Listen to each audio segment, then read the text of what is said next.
can't refuse because of the implication. You wonder ever you're a bad man? World needs bad men. We keep the other bad men from the door. Some things are a matter of doing. The world's greatest radio show in Tennessee. That doesn't sound right, but I don't know enough to dispute. I was about to take advice from a clown who dives headfirst into the shallow end of the pool. It's Talk Sports with John Reed and Cody McClure.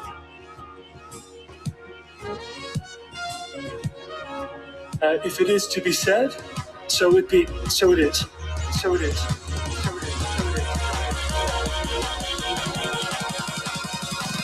It's a Tennessee thing. Well, I'm holding on.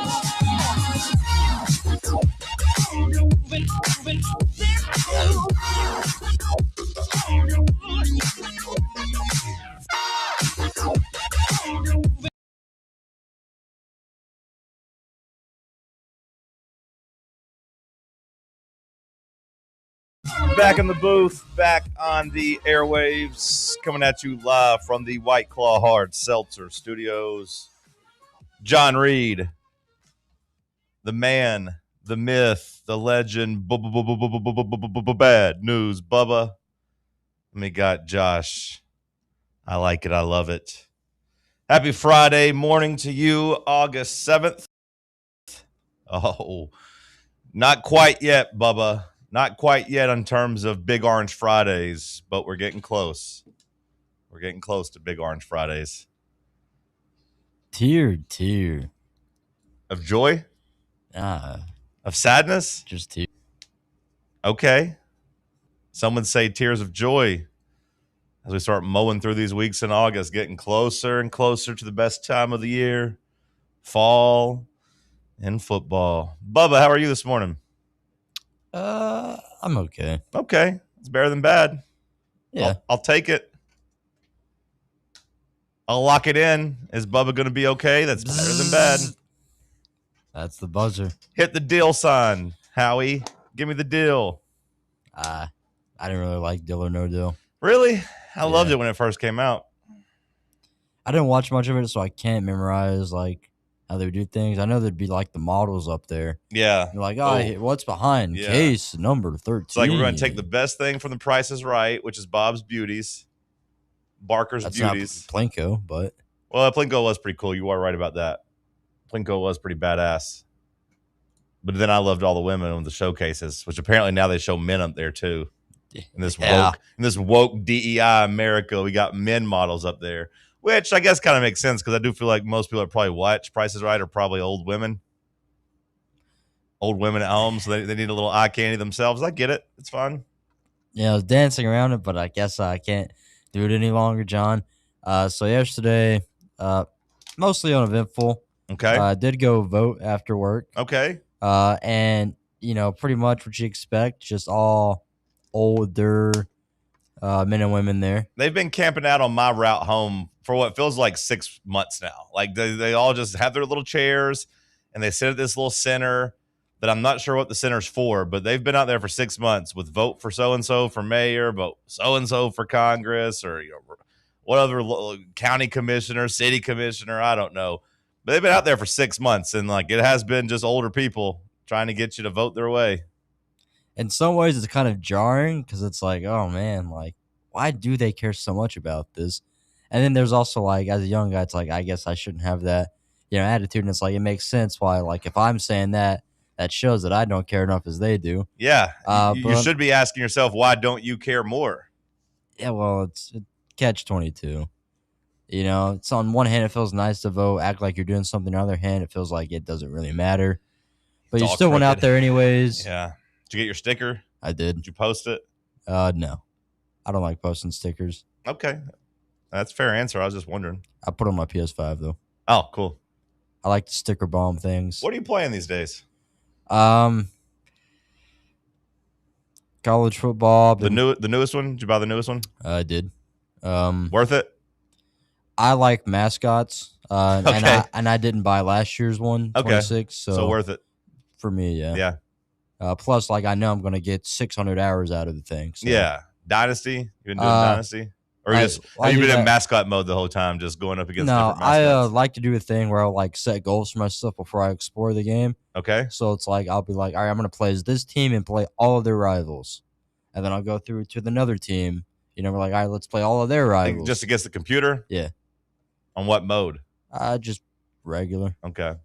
Well, I'm saying not like the hardest level. You just go. No. Oh, okay. I'm there to enjoy the game, not make myself frustrated.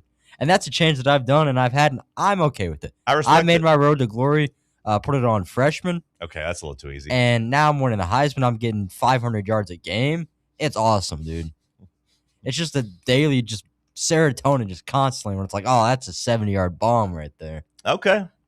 I won't say I respect it, but I appreciate you just wanting to be happy. And then more than like now than ever, I've found this really BS game that somebody made just to make money. Okay. Catch grab, because it's almost like one of those like I forget what they're called, but like clicker games where you're constantly like pressing the thing and then stuff happens on the like screen. a button spam. Yeah. But this one's like got a fireball guy in it, and the way they like coded it or whatever, like the RNG stuff, it's BS because it's like you can max out your power to blow up objects with the little orb, and you can do that so many times, no problems at all. But the moment you hit challenge mode, you'll do it maybe 5 good times, and then for the last 5, you're struggling, and then there's a timer counting down, and it's like, I didn't have a problem with this, 30 seconds ago. Object didn't change, the power didn't change. I didn't change my blast or anything. It's hard to like say this and not visualize it, but yeah, I don't know what the hell you're talking about. I'm going to move on. Josh, how are you this morning? Morning, boys. Vibes are high. Scrimmage 2 is tonight. Let's so go. Excited for that. And then I feel really old this morning also. For what? My brother started middle school today. Oh, okay. So that he was just born when I was in middle school. So that, yeah, just made me feel really old this morning. Time keeps on slipping. Is it middle school, 6th grade here in 6th grade here in Knoxville? Yep. Back home where I'm from, we didn't really have.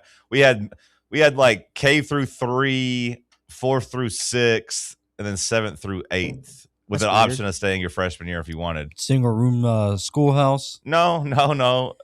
My grandmother went to one of those. No, I mean, I guess I shouldn't say laugh like that, because the first school I went to was pretty small, Nyota. But then, like, my parents got divorced, and I went to the Athens City schools by the time I was in 4th grade. And yeah, I thought it was super strange because Nyota was K through 8, just everybody at one place. But this one, no, is like there's like 4 or 5 different schools, and it was 4th through 6th, and then 7th and 8th grade, and then then the county high school. I've heard of the K through 8 stuff. There's a couple places around here that do, but I'd never heard of it broken up into like 3 or 4 different places like that. Yeah, I mean, honestly, I haven't really heard many places that do that. I don't know why Athens did it, but it was all right. There was 2 different schools too in the city. So like some kids went to one school and some kids went to the other school, and then they kind of merged in junior high, which that was a culture shock for some. We did the opposite. Like Carnes and Hardin Valley kids, before they made like their Hardin Valley middle and elementary, a lot of stuff. Like Carnes and Hardin Valley would go to the middle school, and then in high school they would split off. Interesting. Yeah, we all came to. There were still 2 high schools in the county, but for the most part, everybody in my area, funneled into the Cherokees, McMinn County. Man, talking about this is just making me mad because I've enjoyed not having school traffic in the mornings and afternoons, but it does appear that's going to be back next week, huh? Oh yeah, big time. School starting next week. Well, congrats to your brother starting. What would you say, 6th grade? Yeah, middle school. Shout out to him. What type of guy is he like? Is he like a jock? Is he a nerd? He's a good mix of both, actually, because he did not like sports at all up until about 2 or 3 years ago, and he was like a big Legos and kind of kid.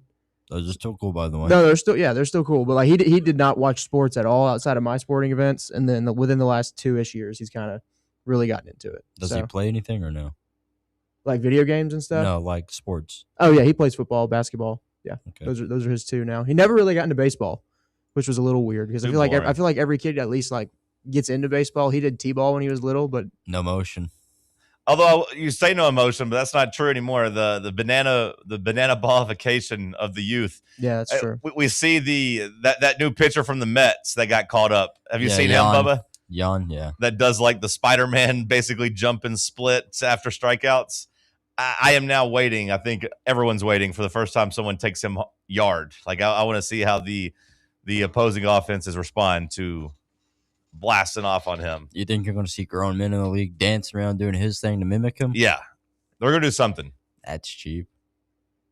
It's like how a guy imitated or tried to imitate the scooter thing of Harrison Bader, but I didn't see that. Somebody made fun of his scooter thing. I saw a tweet about it. I'm going to have to go back and verify it. In a game? Yeah. That can't be real. You got to be getting duped there. I'll verify. Yeah, see if you can verify. Shout out to my squad, back-to-back sports trivia champions. Pitched damn near a perfect game last night, Bubba. How does that work there? Do they have like categories, or is it just Sports rapid fire questions? Yeah, no, the category sport, but no, they try to hit kind of a question from every sport. You know, there'll be a token NASCAR, NHL question, which I missed the NHL question. That's the only one we missed. I don't know anything about NHL. Neither does a couple guys on my team. So we'd gotten every other question right and the final question right, but the one hockey one, that was our one blemish. But luckily, it didn't seem like maybe anybody got it right. I don't know. We had a lead going into the final question. Was there a NASCAR question last night? The NASCAR question was just looped into the year question. So, like, it was like 3 things, and you have to give a year. And that was where the NASCAR one was hiding. I don't really know the rules to the NASCAR Hall of Fame, but it was like, when was Dale Earnhardt? Like, one of the clues was Dale Earnhardt Jr. Nominated to the NASCAR Hall of Fame. Do you know what the NASCAR Hall of Fame rules are? Like, do you have to wait 5 years after you retire, like in other sports, or what's the? Yeah, you don't. I'd never really known the rules either, so that wasn't really a clue that did much for me. I just happened to have it like in the 20 teens. Yeah, it was 21. Really? Yeah. Oh. Yeah. How about that? Well, I didn't know. I didn't really have anything to go off of other than, like, I'm pretty sure he quit racing like in the late 20 teens. Like, you know, getting out of the car. Luckily, I just had kind of an idea where me and my buddy knew, like, kind of when Alfred Sengun was drafted. That was a weird topic. I thought, a weird clue, but Alfred Sengun from the Rockets, and then Vlad Jr. led the league in home runs, so I could kind of piece that together. But shout out to the boys, great performance. Imagine I don't want to say fear, Bubba, but the competitiveness spiked up when I saw that the Rocky Top Insider boys all were there. They said they had seen my tweets and heard me talking trash. So they came and put a team together to try to beat me. RTI guys? Yeah, the Rocky Top Insider guys. You know, our boy Jack Foster and Shumpert. Caleb Giroux. Caleb was there. Oh. Sylvia was there. Oh, Rick Butler was there. They had the whole crew there. Rick. Oh, my goodness. Everybody except Bob Baskerville was there.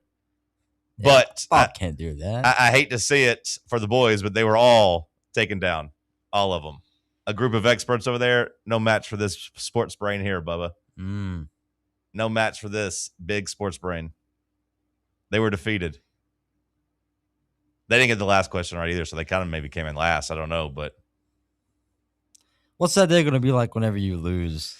You know, all good things must come to an end, Bubba. Everyone receives their comeuppance.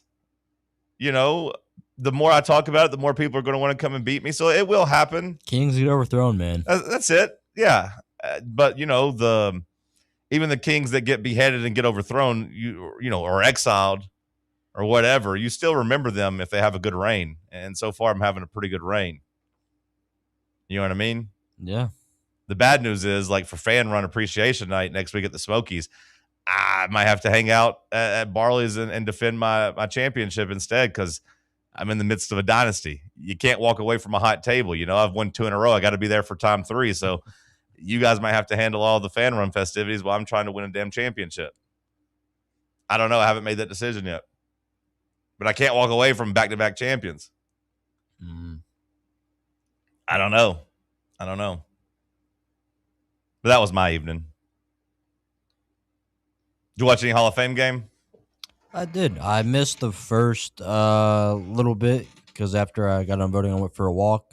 I lost track of time. Nice. But then I came back and then kind of saw from the second quarter on. Josh, although I did skip like 5 minutes to go make dinner. But Josh, were you locked into the Hall of Fame game? Every snap. It did seem like it was a great game. It was actually a really good Hall of Fame game. They had it on TV where I was at, and you know, I saw Big Haynes King strutting to the end zone to win the game. Nah, that one was at home. I saw the highlight of that one, but I saw, Carson Beck throw a couple nice passes. It did seem like, I don't know what the streets are saying, but it feels like it was the best Hall of Fame game of all time. Yeah, it was a lot more high scoring than we've seen in the past, and really most of the quarterbacks looked really good. I don't think Get on Slovis, get that guy out of here. Yeah, he didn't get to play a whole lot though because they played Carson Beck for a majority of that game. Carson Beck looked pretty good. He threw for. He was efficient. I'm trying to remember exactly how much he threw. He threw for a couple hundred yards. Yeah, I looked it up. It was like 200 something yards. Yeah. It was like 18 to 22 or 23, something like that. His over under was only 90 yards, and I give one guy.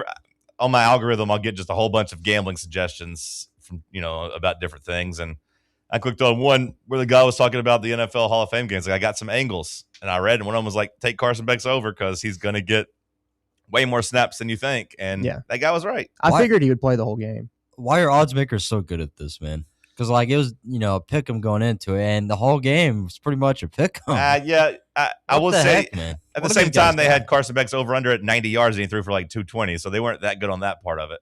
He threw for 190. Okay. He was 15 and 19 and a touchdown. Haynes King 21 to 34, 2 touchdowns and 180 passing yards. But Haynes King only played the second half? I think they gave Pickett the first half and Haynes King the second half, I think is what they did. I like Haynes King. I hope that he sticks in the league. I like that guy. I felt bad because it's like Collinsworth was just like, he can run the ball, but his throwing motions, he needs a lot of work. And that's probably true. It's probably fair. I mean, like with the way he runs, if he had a better throwing motion, Bubba, he probably would have been like, a high draft pick. I think it's the passing that is holding him back. I felt bad for it because it's like one of his first plays, he just like stumbled a little bit and then threw an incomplete pass. And it's like, oh, that's a bad debut. Well, the nerves are going to be there. But then he walked it off with a damn whim, Bubba. Yeah, let a white boy get a little motion. Let him get a little motion. Yeah. He had over 200 yards of all-purpose yards. So, I mean, he was – How many rushing yards did he have? He had, I'll tell you. I want to say it was in the 60s maybe. Okay. Because, I mean, I don't think he's the type of runner that's going to 39 get to the actual NFL and be effective doing that, against the preseason guys, sure. But, I don't think that would be he's not going to be a successful NFL quarterback. Yeah, but I just hope he makes some money and gets to be on a roster. I kind of feel bad for the Cardinals, though, because it's like, Bam Knight, or Zonovan Knight, they call him Bam. Like, at one point in time, he was their starter last season because of all their injuries that they had. And it's like, he went from that to now just playing in the Hall of Fame game. Well, a couple years ago, like I said the other day, Josh Jacobs was stuck out there getting carries. A.J. Dillon was out there, too. Yeah, he scored yesterday. I mean, Josh Jacobs worked his way back from Hall of Fame game depth to, getting a pretty good contract with the Packers and being a pretty good running back the last couple of years. So keep your head up, Bam Knight. It might not be over for you just yet. And then Felipe Franks. The tight end from Florida? Yeah, or quarterback turned tight end, from Florida, Arkansas, and the league. I didn't realize that he's still hanging on to the Carolina Panthers roster. Yeah. Him making that switch to tight end is what's kept him in the league. It's the sole reason he's there. Well, it got him a pension. Tim Tebow, man. Yeah, it got him a pension. He got to hang around the league long enough to get paid the rest of his life, which, I mean, I feel like that's – as soon as you're one of those fringe guys that get a chance in the NFL, that's your goal is hey, just find a way to stick around for at least 3 years where it's partial, and then I think 5 years is when it becomes full. Just hang around. Yeah, and credit to him, he did it. One more thing about Haynes King, too. It says he only had 3 official carries, but it felt like he was running around a little bit more than that. I think when he was scrambling to throw more so than he was scrambling just to take off. When he was in college, he would scramble just to take off. But that's probably one thing that they've been working with him on is, you can scramble as much as you want when you need to, but work on keeping your head up. And he did a really good job of that last night, I thought. That's still, to me, one of, if not the most effective thing a quarterback can do. One of the biggest check boxes, boxes you want to see checked. And really at any level is being a running quarterback is nice, but the quarterbacks that can use their athleticism, use their legs just to buy time to still make the throws down the field, that to me is when the quarterbacks take a step up into elite. And, I think in this Tennessee quarterback battle, the guy that can handle the pressure and move around that's going to be a big bonus. That's going to be a big plus. And the added run element, we haven't really had that. We didn't really have that last year. Nico had it a bit, especially down the stretch of 24. But Joe, we didn't really have that ability last year. It's going to be nice to see if we can get that back in the offense and And just those guys have that natural feel where they don't panic when some pressure's coming. Well, you know what quarterback is really good at the improv that we're a fan of, John? Cam Ward? That would be Cam Ward. Yeah. Cam sometimes does it a little too much, I feel like, but he does a great job of buying time. Yeah, he does. You know, and the second half of the year didn't let that lead to as many sacks as he did in the first half. And I'd rather a quarterback do that a little bit too much than not be able to move at all. Sure. Bubba sent us to break. We'll talk about Tennessee's quarterback situation. We'll wrap up kind of the first couple of days of practice as I believe they're off today, right? And then they get back on the field tomorrow. I believe that's how that goes. We'll dive into it. It's Talk Sports on Fan Run Radio.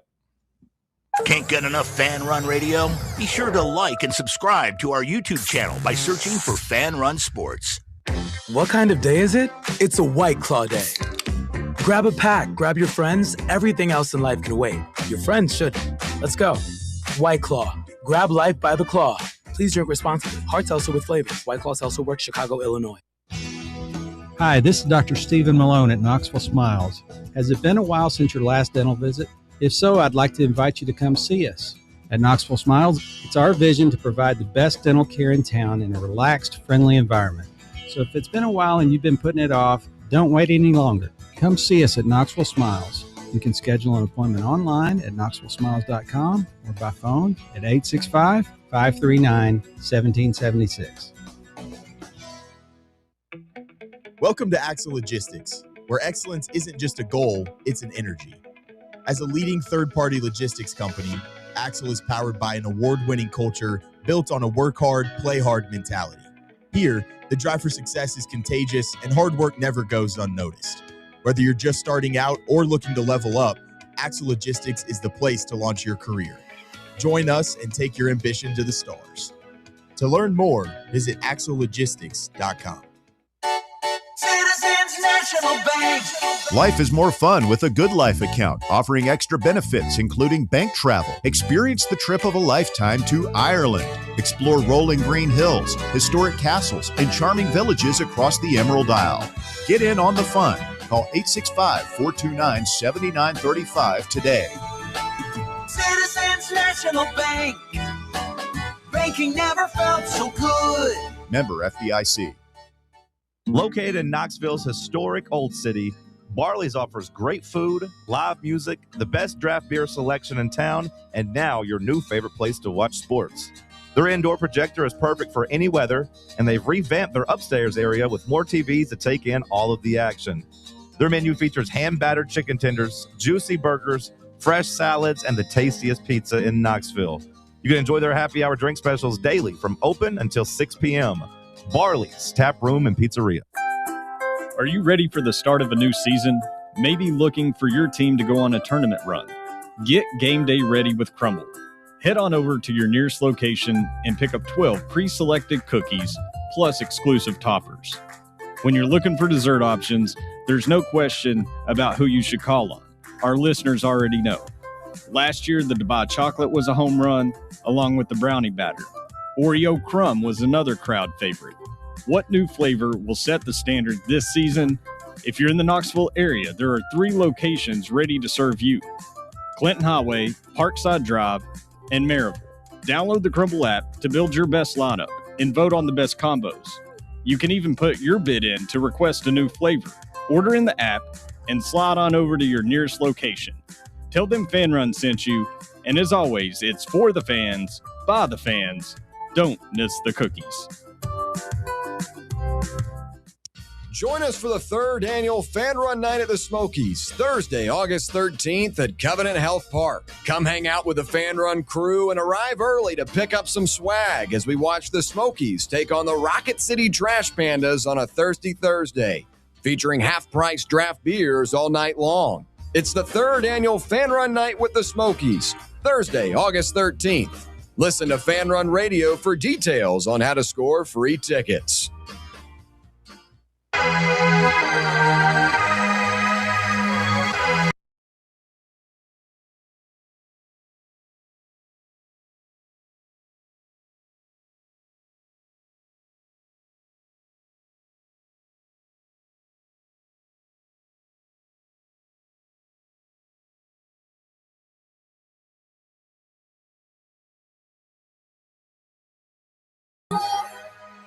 Back on the program.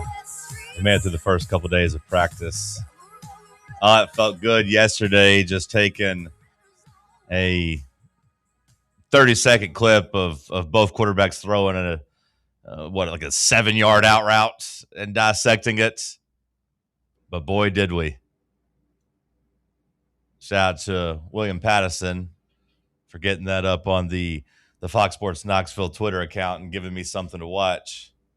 But all these videos of the quarterbacks that all the media people are posting, love dissecting them. The one in particular I'm talking about on the out routes, I feel like that is enough for me to to bump up the Faison starting percentage to That's enough for you? Well, hold on a second, Bubba. I was going to say 90%. But with that being said, that's not me saying that Faison's pass was great.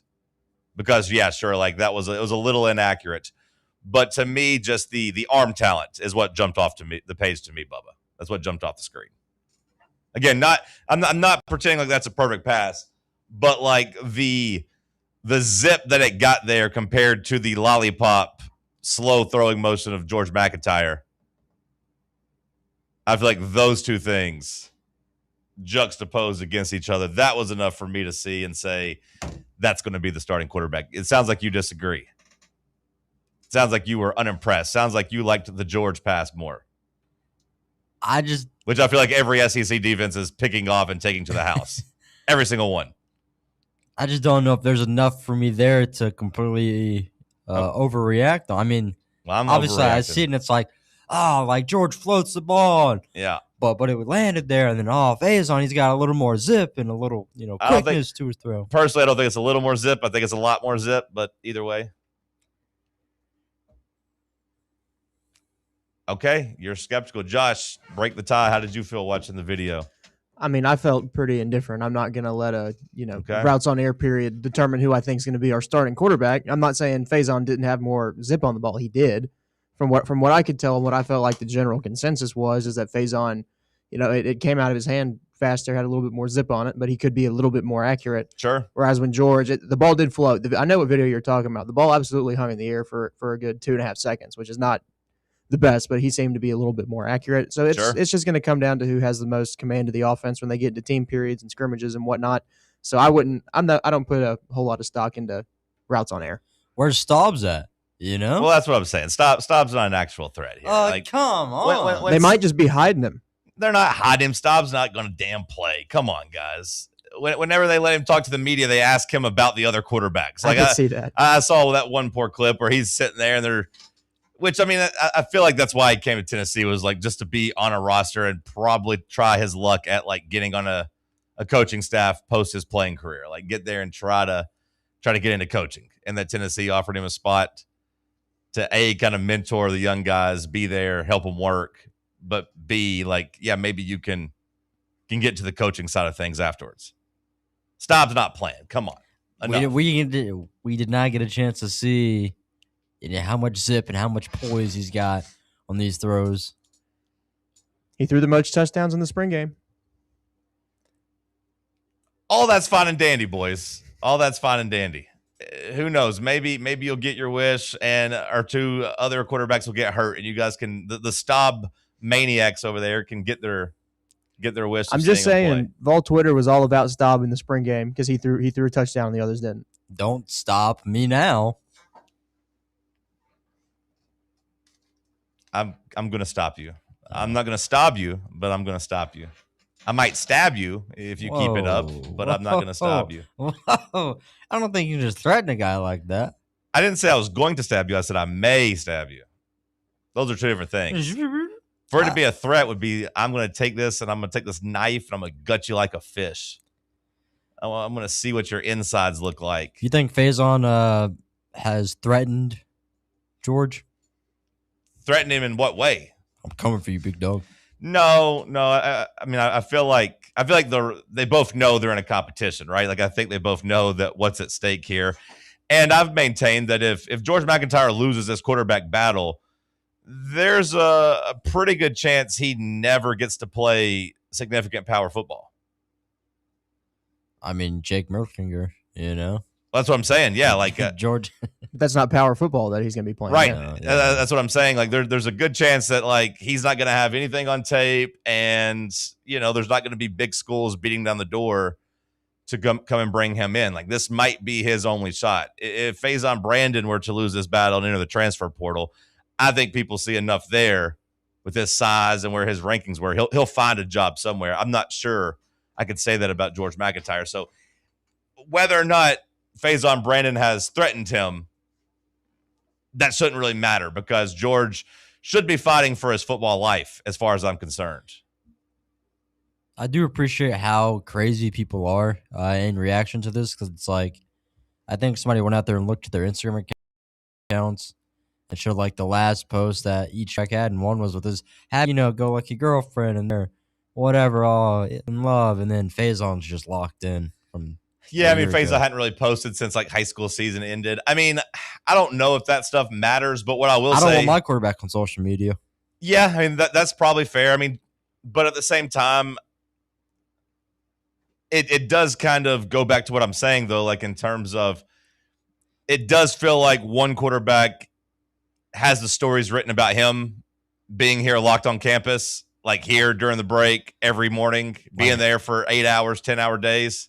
I think Faison needs to pull a Haynes King and just sleep in the locker room. Well, I mean, he was. I didn't see his story saying he was sleeping there, but that he was there, yeah, pretty much every day for 10 hours a day during the break, like getting better. And like, if I'm George McIntyre, man, like I can't let you outwork me. And it doesn't seem like George has attacked this with that mentality. You know what I mean? Like a frat bro. Well, I don't know. Complete discredit to him. Feels like a frat guy. Yeah, I mean, like I don't know whether or not he's given frat guy or if that matters or whatever, but like it does feel like he's not approaching this with enough of the work ethic. And that sucks because he might be putting in, crazy amount of work that we're not seeing. I don't know, man. But like whenever the part of your story is like you can't gain weight, you're not putting the work in on the nutrition side during your first year here, and then you follow that up with like the other guy getting stories written about him being at the facility nonstop, which to me, the implication there is that this other quarterback's not there, or else they would have been writing about both of them being there. But you're forgetting one thing. Who let him into the facility? Ryan Staub, baby. Ryan Staub was there. Like, yeah, here I got the assistant coach key card. They're already kind of giving it to me. Like, I'm here to help plan the practice and plan drills for you more talented quarterbacks. But no, I mean, like, it might sound foolish or it might sound like nitpicking or whatever, but like, I understand they're college kids and they want to live life. I understand, McIntyre's girlfriend, they want to go to the beach. That's fine. I'm not going to say they should or shouldn't do that. I'm just saying you do that whenever you're comfortable. If you're starving, if you're broke, you don't go on vacations in the real world. You know what I mean? Like if you're grinding, hey, I'm at the office. But what if you feel like you need a vacation though? Then you better be, because you're like, you've ran yourself down into the ground and like you've earned it. It's like, hey, I just got through with the busy season. It's time to go to the beach because I've made the company enough money where I'm going to get my big, huge bonus and I'm going to get that promotion and yada, yada, yada. That's when you go on vacations. When you just feel burnt out, Bubba, you only get to go on vacations when you're burnt out and you got some money saved up. And you've got some goodwill saved up. If you ain't got that saved up and you're burnt out, guess what? You show back up to work and just hate your life. George is the type of guy that him and his family go on family vacations. Well, Faison and his family might go on family vacations too. I don't know what, but the point is you only vacation when the job isn't in the busy season. When you don't feel stressed at work. You don't take off for go to vacation whenever you're in the middle of something really important at work. Typically successful people don't do that. They wait until they got a little bit of downtime to go on vacation. Felt like George wasn't necessarily in that grind mindset where he was going to do the work. He should have been treating this summer and this offseason like it was his busy season. Like he was an accountant right before tax time. Batting down. Ready to work. Ready to grind. I'll see you guys in December type of thing. And I haven't gotten that vibe from him. Which, again, is fine. He's a college kid. Do whatever. But, like, the other guy that's your competition is getting stories written about him being a freak that wants to work. And to me, that's just a bad look when it comes to like a quarterback battle that, at best for George McIntyre is a 50-50 battle. I think realistically he had fallen behind even before the offseason. But like at best it was a 50-50 thing. And you just didn't seemed like you really wanted to go that extra mile of work. Is how it felt to me. That's not, based off that one pass that we're talking about, but like it's based off of the conversation yesterday, and it's based off the social media stuff and the stuff you've seen. And again, the fact that I think it was the Knoxville News Sentinel and Austin Price has talked about it too. Like they are all praising Faison Brandon's work ethic. You know what I mean? Like they're all going out of their way to talk about him driving from North Carolina during the break to be here and be like, we're going and like treating the downtime as like a vacation. He was like, no, I'm going to keep putting work in because I want to be the starting quarterback. Do you think there's a potential for him to be overworked? Faison? He keeps seeing all this stuff about, this hard work, and he keeps, just going more and more and more, and then it's like just boom, bad injury happens. No, I mean, like, look, I mean, if guys can get injured playing football all the time, sure, but like, I don't think he's doing anything too rigorous to get in there and hurt himself. Like going in here, you're locking himself in the facility to work out or do like the brain work of studying film and studying the offense. No, like I don't think he's wearing himself down. Plus, I mean, he's a young guy. Like he's untapped really when it comes to, any type of wear and tear. But like to me, that's the biggest thing. It's not the zip on the pass. Like, yeah, Faison's bigger, faster, stronger with a better arm. Sure. I know that's not all it takes to play quarterback. You know what I mean? Like Joe Milton's bigger, faster, stronger, better physique, stronger arm than pretty much anybody walking the planet. But damn sure compared to like Peyton Manning and Tom Brady. And guess what? He's not 1/10 of the quarterback that those guys were. Because it's not all about arm strength. You have to have the other stuff too. I get that. But to me, I just keep looking for something that I give George the edge in. And I've just yet to really find anything. And then you combine that with what I saw in that pass yesterday, which, again, I'm not pretending Faison's pass was perfect by any means. It was inaccurate, but it just looked more natural and more like an SEC quarterback throwing the ball. Like you saw the arm talent jump off the page, and that's just another box that he's checking as I'm going down this list of who's going to be the quarterback, of the things I look for in a quarterback. Like he's just not checking anything for me. He is in George McIntyre. Is there something else you're looking for? No, I mean, like, whenever something pops up, it gives you something to think about and gives you something else to, think about and consider, sure. But it's like we talked about yesterday. We went through the checklist. We went through what it takes to be a quarterback. And like I said, I haven't really found anything outside of, he knew his teammates a little bit longer. That's kind of it. That's kind of all he's got. Nothing else really from any practice videos have stood out. Although I did see, some talk about us having a safety finally. Metcalf out there looking related to DK Metcalf. I know there's some family ties there. He looks the part physically. Safety has been such a sore point for this defense over the last couple years. Really even longer than a couple, like really the last decade. It feels like safety's been a hit or miss position, mostly misses. Felt good seeing some of that. Then you got some other stuff to kind of worry about maybe on that defense. We'll dive into it after the break as we continue the discussion. Let's talk sports here on Fan Run Radio. Follow us on Twitter or X or whatever they're calling it these days at Fox Sports Knox. Fox Sports Knoxville. Fan Run Radio. Tired of spending your weekends working in the yard? Let ECR Total Landscapes handle it for you. We'll take care of de-weeding your flower beds, leaf blowing, trimming, mulching, and more. Let us do the heavy lifting so your landscape looks great. Right now, get 10% off your first month of our monthly maintenance package when you mention promo code FANRUN. Reliable service, great results, and more free time for you. Call us today at 865-384-2012 or visit us online at ecrtotallandscapes.com. Blackford Veterinary Surgery Referral specializes in surgeries not regularly performed by your pet's general veterinarian. They're currently accepting referrals from vets all across the country. With their newly renovated state-of-the-art surgery center and highly trained staff, clients can rely on professional and thorough care. If your vet says that your pet needs surgery or rehab, ask for a referral to Blackford Vet and let them get your best friend back on its feet.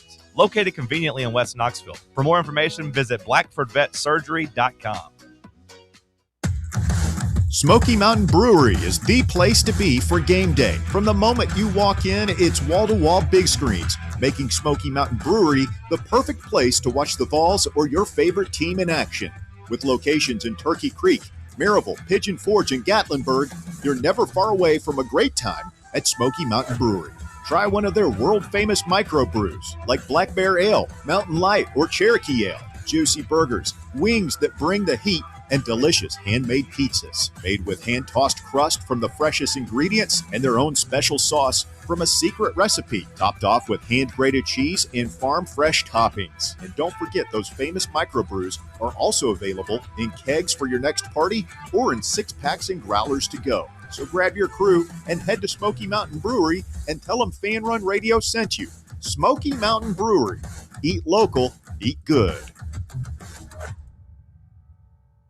Vol fans, reimagine your home at Broadway Carpets and Flooring for any remodeling or building needs. With a variety of carpets, rugs, hardwood, vinyl, and stone, Broadway has all the flooring and installation options you're looking for, including pet-resistant products like Pet Perfect Carpet from Shaw Floors. Visit their showroom in downtown Knoxville or the location in West Knoxville located on Kingston Pike near Pellissippi Parkway today. Planning for spring at Lowe's means big savings on outdoor power equipment, and Lowe's knows nothing feels better than free. Buy one select Ego string trimmer, leaf blower, or mower kit. Get one select 56-volt battery free. That's up to a $299 value. Power through spring with Ego, the #1 rated brand in cordless outdoor power. Because Lowe's knows home improvement. Valid through 4/3 while supplies last. Selection varies by location. Hey, Vols fans, Cody Brown here.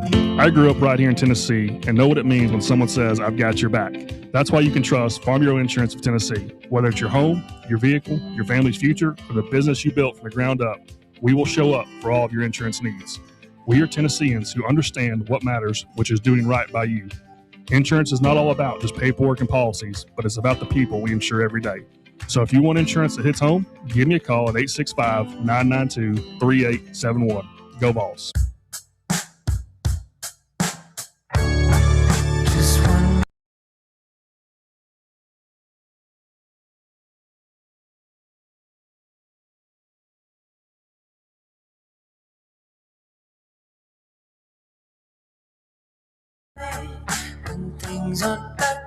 Back in the White Claw Hard Seltzer Studios. You know the drill by now. Drink the light, refreshing White Claw Hard Seltzer.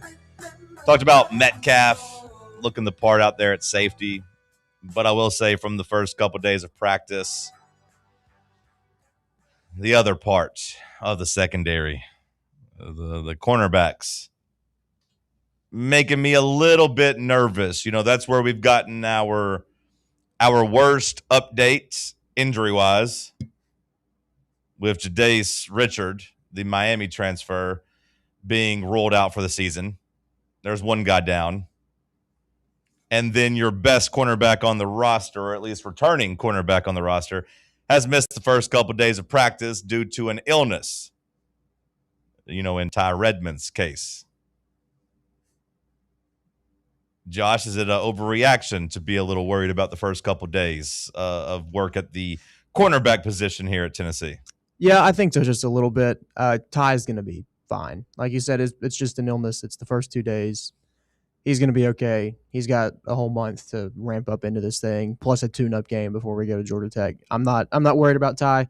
And then as for the other guy who went down with an injury, obviously you don't want to see anybody get hurt. It's unfortunate, but I mean, he would have been a depth piece for us, and I think we've got other guys that can step up into that spot.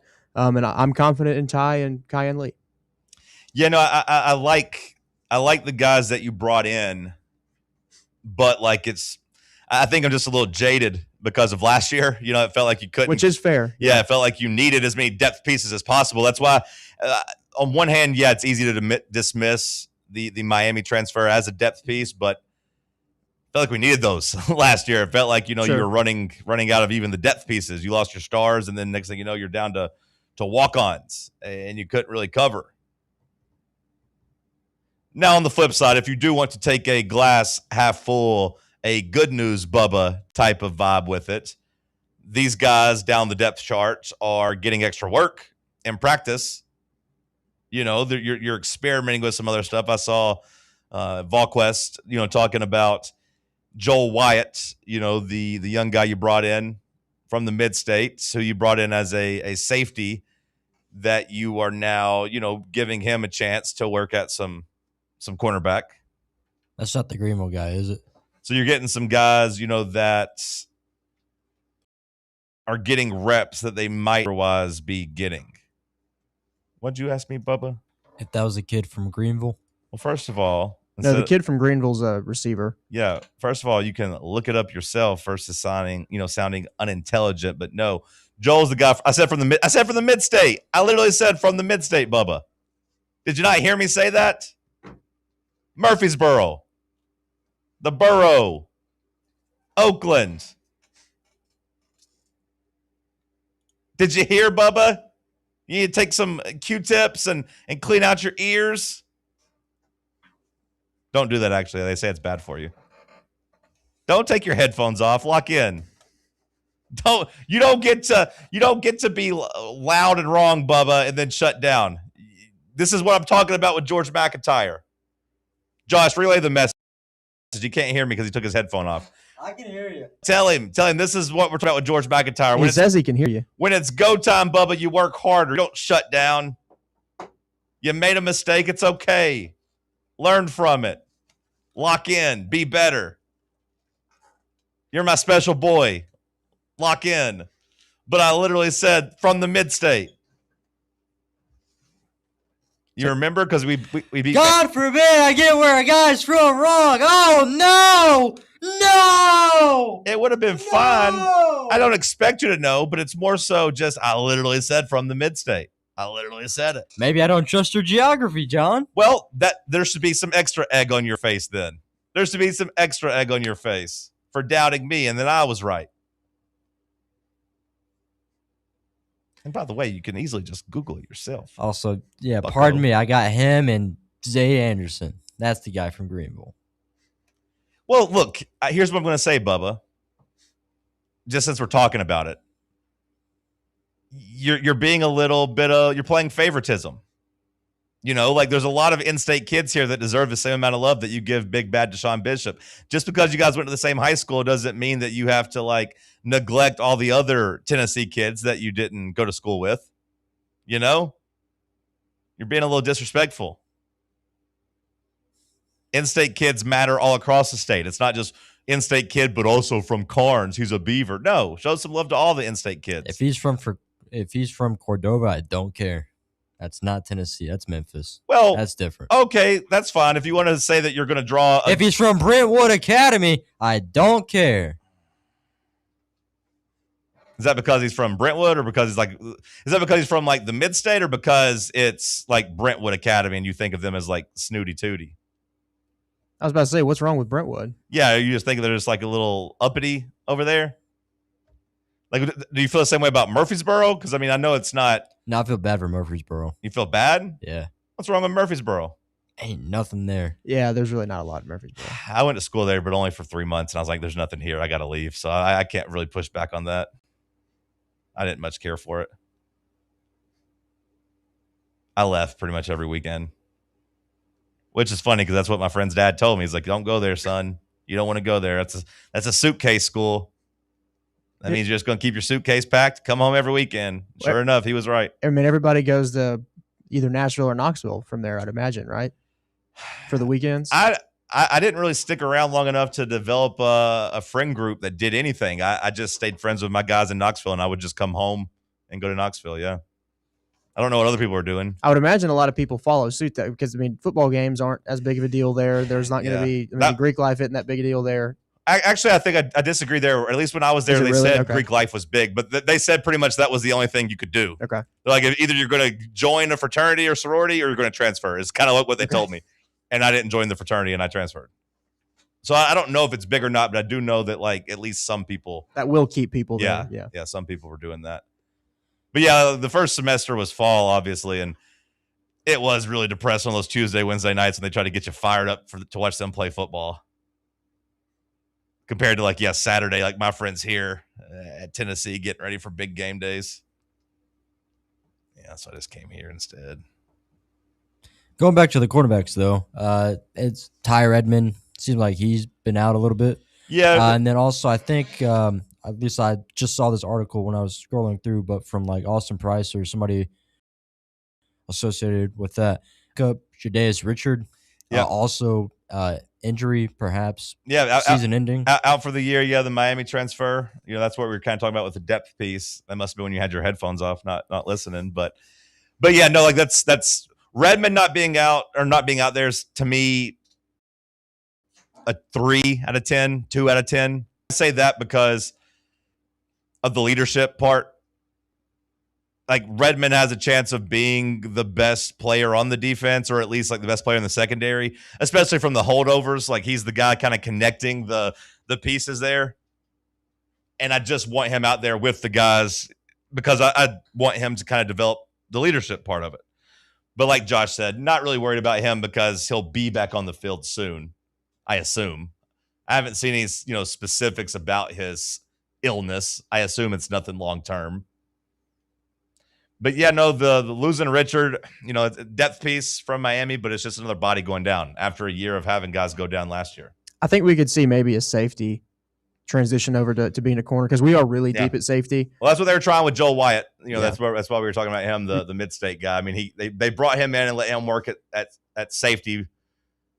But now they're getting to see if he can play any corner. Maybe you get maybe a DJ Burks, safety from App State, went to Maryville. I played against him in high school. I think he's very capable of switching to corner, just being a depth piece if you need him there. Mm-hmm. And there's plenty of talented guys at safety. So, which is funny because I feel like we haven't had any depth or quality at all at safety. No, we haven't. Period. Over the last handful of years.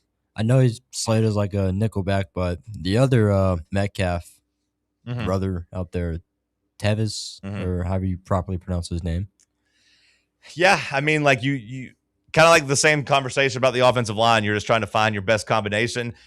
It's not necessarily as vital in the secondary. The secondary is more about just finding as many pieces as you can. And like, hey, do you have any versatility? Can you play cornerback and nickel? Can you play inside and out? Can you go back and play free safety a little bit if we need you there? Can the safety come up and play some nickel back if we need you to? The star position, you go in there and you just start moving guys around. You want versatility in the secondary because you are going to need more than 4 or 5 bodies throughout the year. You're going to need 7, 8 guys that can play at any given moment. I'll say this: it does look like they did move Zay Anderson, the kid from Greenville, from wide receiver to corner. So I think that is what he's going to play here. Okay. Well, I mean, like if I'm him and I get in that wide receiver room, I don't see the path. It'd be pretty overwhelming right now to be like one of those, I don't want to say bottom tier receivers, but like one of the guys that don't have 5 stars next to their name. Yeah. Or at least like a high 4-star. He'll have a better chance of getting on the field as a DB. And another guy at corner I don't want to forget, Trey Poteet. Yep. He'll play. He'll be your main depth piece guy now until somebody fills that role that Richard got or left when he got hurt. Poteet was a guy that got shouted out by VolQuest, same as Tim Merritt, as another guy that was in line for more reps and getting up to speed and hopefully, developing into a nice depth piece or a guy that can get on the field. Because like I said, you're going to need 7 or 8 of those guys that can play. Hour 1 of the books. We'll kick off hour 2 with some news as we look around the rest of the world. Stick with us. It's Talk Sports on Fan Run Radio. The flagship station for Tennessee football. Fans. Fan Run Radio. September 10th isn't just a sale, it's an experience. Join us as Liquor Vault celebrates its first anniversary with the biggest savings event of the year. Experience rare bourbon drops, surprising barrel releases, and complimentary tastings all day. For the wine enthusiasts, you can check out Jason Drotar's Wine Passport Experience. Cigars, they've got them too. Enjoy hourly giveaways, exclusive one-day only anniversary pricing, and surprises throughout the day. Find a Vault Golden ticket and receive exclusive access to Liquor Vault's highly anticipated end-of-year rare bourbon allocation. People will be talking about this event for months. The only question is, will you be there? The Vault Experience, September 10th, only at Liquor Vault's anniversary party. Located at 2901 Tazewell Pike. Check out their specials and sign up to get discounts at liquorvault.com. Only 2 homestands remaining for your Knoxville Smokies, and next week is a huge week. Free hot dog night on Tuesday. Yep, all you can eat hot dogs all night long. Then Wednesday is all you can eat for less than $20, and that includes game ticket. Knox Vegas Thirsty Thursday with half off draft beers, and the weekend, make sure to grab your UT gear and head to the ballpark on Saturday for Tennessee night. First 1,000 fans receive a Deshaun Bishop bobblehead. Get your tickets now at smokiesbaseball.com. Citizens National Bank. Life is more fun with a Good Life account, offering extra benefits, including bank travel. Experience the trip of a lifetime to Ireland. Explore rolling green hills, historic castles, and charming villages across the Emerald Isle. Get in on the fun. 865-429-7935 today. Citizens National Bank. Banking never felt so good. Member FDIC. Fan Run Radio. Big Orange Country comes to talk sports. Start your morning off with your dose of Talk Sports. John Reed and Cody McClure from 8 to 11. Then it's Tony Basilio from 11 to 1. The Playbook with William Pattison from 1 to 3. And The Drive from 3 to 6. It's 10 hours of hard-hitting local sports radio every day. Right here on the flagship station for Tennessee fans. This is Fan Run Radio, Knoxville. Golf Envy Farragut is the premier indoor golf experience you've been looking for. And right now they are offering a limited number of founding memberships. Golfers can reserve their spot for just $150 before their September grand opening. Founding members receive 90 days of unlimited guest passes as well as an exclusive risk-free first month. That's right. Try out Golf Envy with no obligation. Give it 30 days, and if it's not the right fit for what you're looking for, your dues will be refunded.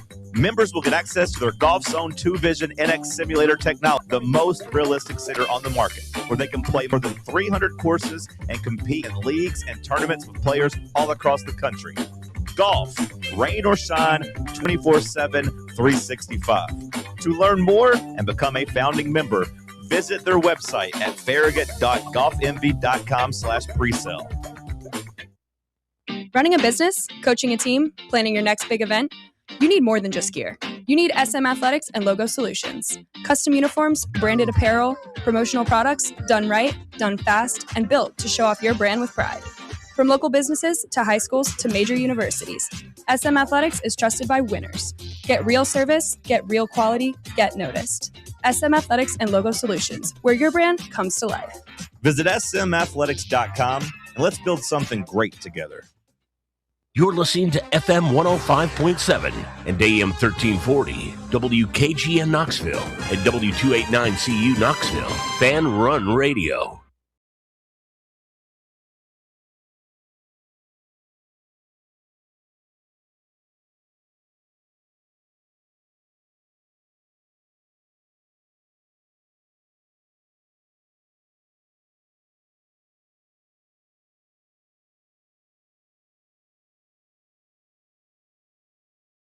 Claw Hard Seltzer Studios.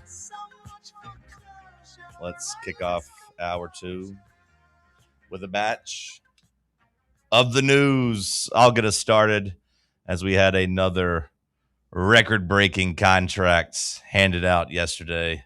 Jahmyr Gibbs gets paid as the Lions make him the highest paid running back in NFL history as he signs a 3-year, $67.5 million extension. Jonathan Taylor walked so he could run. It's well-deserved, though. All three of those guys, got paid over the last couple of days. And like I said yesterday, it feels It feels like a shift of sorts to not make the running backs get on their knees and beg for scraps and beg for money. You saw guys just get rewarded for being pretty good. You see guys get rewarded for going out there and balling out. And I do think it's a little refreshing. Now, we'll see if these teams regret it. With the guys that they sign and how good they are, they won't. I wouldn't think so. I mean, on one hand, like, I think they're set up to do anything or win any, significant games. But Bijan gives them a chance, and Bijan at least gives them a reason to sell some jerseys and watch them play offense, but they just can't figure out the quarterback position. The Colts, I'm interested to see what they do this year because they were pretty good last year until Daniel Jones kind of got hurt and fell off a cliff. But it kind of came back to earth a little bit before the injury. Like, he was awesome the first 6 weeks, like MVP type of awesome. And then after that, he was kind of back to just being above average, not necessarily really good. Then he gets hurt, and of course, that just throws everything for a loop. I'll be curious to see what the Colts look like whenever they're back this year healthy. And then the Lions, look, I mean, they've had one of the more talented, at least offensive rosters in the league over the last, 3 or 4 years. The defense going to be able to improve and get better. But they're going to be in every game they play just because of the skill position players that they have. I mean, you could argue they have the best running back in the league and a top 3, top 5 wide receiver, depending on how you feel about Amon-Ra. I mean, someone maybe even have him higher than top 3, but he's elite. And Goff is a good to great quarterback, I would say. He's not elite, but I'd say he's good to great. Yeah, I mean, depends on how high you mean when you say great, but he got ranked, I think, as the 8th best quarterback in the league. So if you consider that great, then sure. Yeah, the way that I look at it, I would say if you're top half, you're good. If you're top 10, you're great. If you're top 3, you're elite. Okay. Yeah. Maybe top, depending on the quarterback. I mean, some years there's guys where the whole top 5 is probably playing at an elite level. But are we okay with the problem that we're watching unfold before our eyes? Where what do you mean? Guys are getting more and more expensive.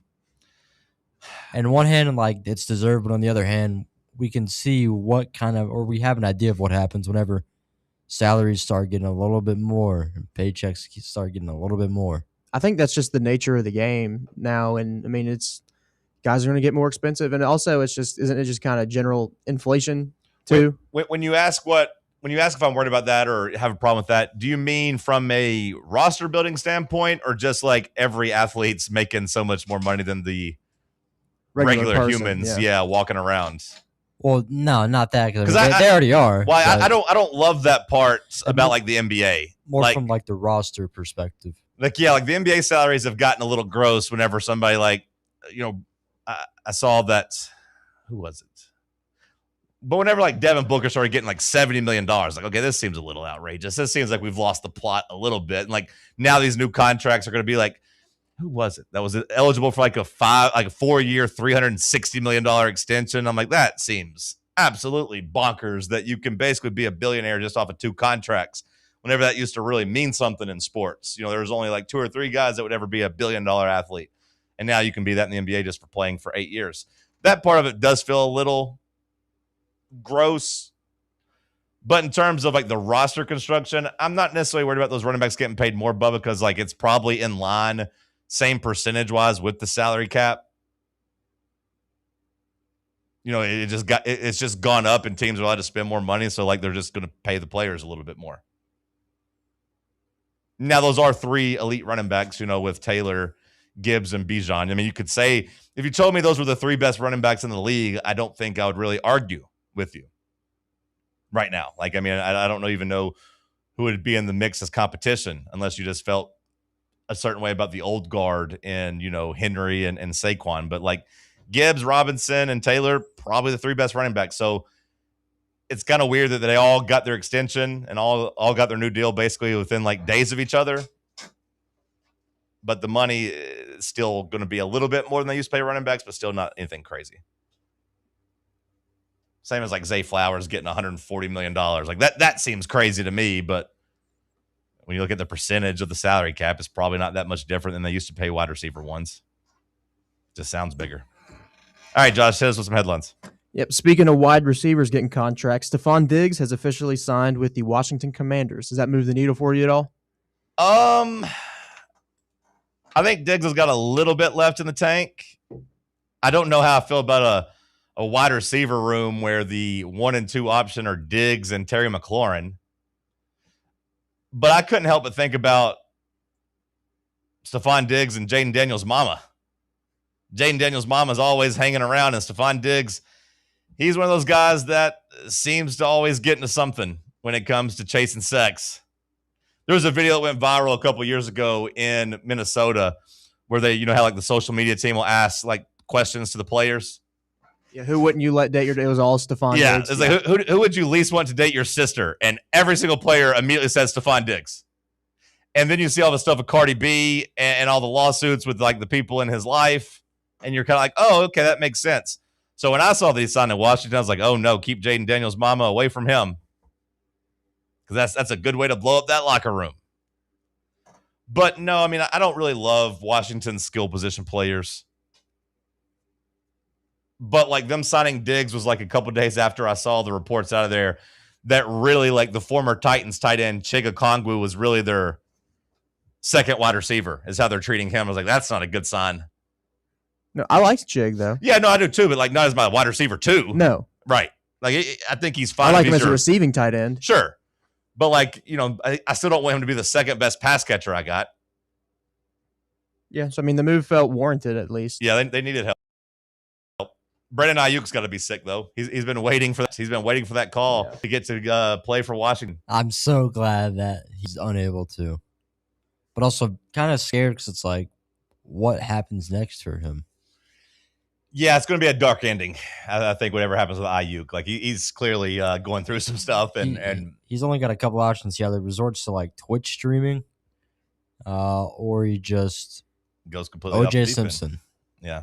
Well, I think there's some other shades of gray. There's some other in between there. Yeah, there's some other area for him to land before he ends up like OJ Simpson, because maybe Antonio Brown, just shooting at a crowd of people up in the air and getting in trouble for that. Like that might be a landing spot before OJ Simpson, but it does seem like it's going to be an ugly end. It already kind of is when you see that his career, before he got hurt 2 years ago, like you could argue that Ayuk was a top 5, top 10 wide receiver. There are some metrics that said he was like the second best receiver in the league. And then he's never going to play football again, probably. And like he's missed out on so much money. 49ers could really use him. That's how bad the relationship is, though. That's not even like a consideration. Like they're not going to reconcile and bring him back. They need a wide receiver. He needs a team. And they're still just going to be like, nope, not worth it. Don't touch him. I mean, with all the injuries, I'm terrified for the Titans because we're going out there for a joint practice with them next week. I'm like, I don't want to get anybody hurt. Once you and Sam pointed that out to me, I've been pretty stressed about it. I don't want to go out there and just deal with that. We got to survive multiple days out there. No, I don't like it. Don't like it at all. Next headline, please. Kawhi Leonard allegedly had a multi-million-dollar secret sponsorship deal with Electronics, the manufacturer of the Score Dome. It's to circumnavigate the salary cap and get some more money to be a part of the Clippers. This is a big deal. No, I mean, like he's been investigated over the last year with the Aspiration, the tree company. I don't know how much you like read in or listened about that, but like they were basically paying him to be a partner with a company, and like they clearly never made him actually do any work as a tree man. They never really announced it. They never even like really embraced it. It was just a way for him to get some money. Pablo Torre also found out that he was given a piece of stake in like, I want to say it was a Rhode Island like baseball team or Rhode Island soccer team, I believe it was. Okay. That came out like last week or 2 weeks ago. Another thing that was never really promoted or like he's talked about at all. It was just like, hey, here's a stake of this baseball team. Or again, a soccer team, I should say. And now, like, yeah, it's a multi-million-dollar deal with the company that runs the Clippers scoreboard. And a source told Pablo Torre about it that it was 1,000% a way just to get him extra money and circumvent the salary cap.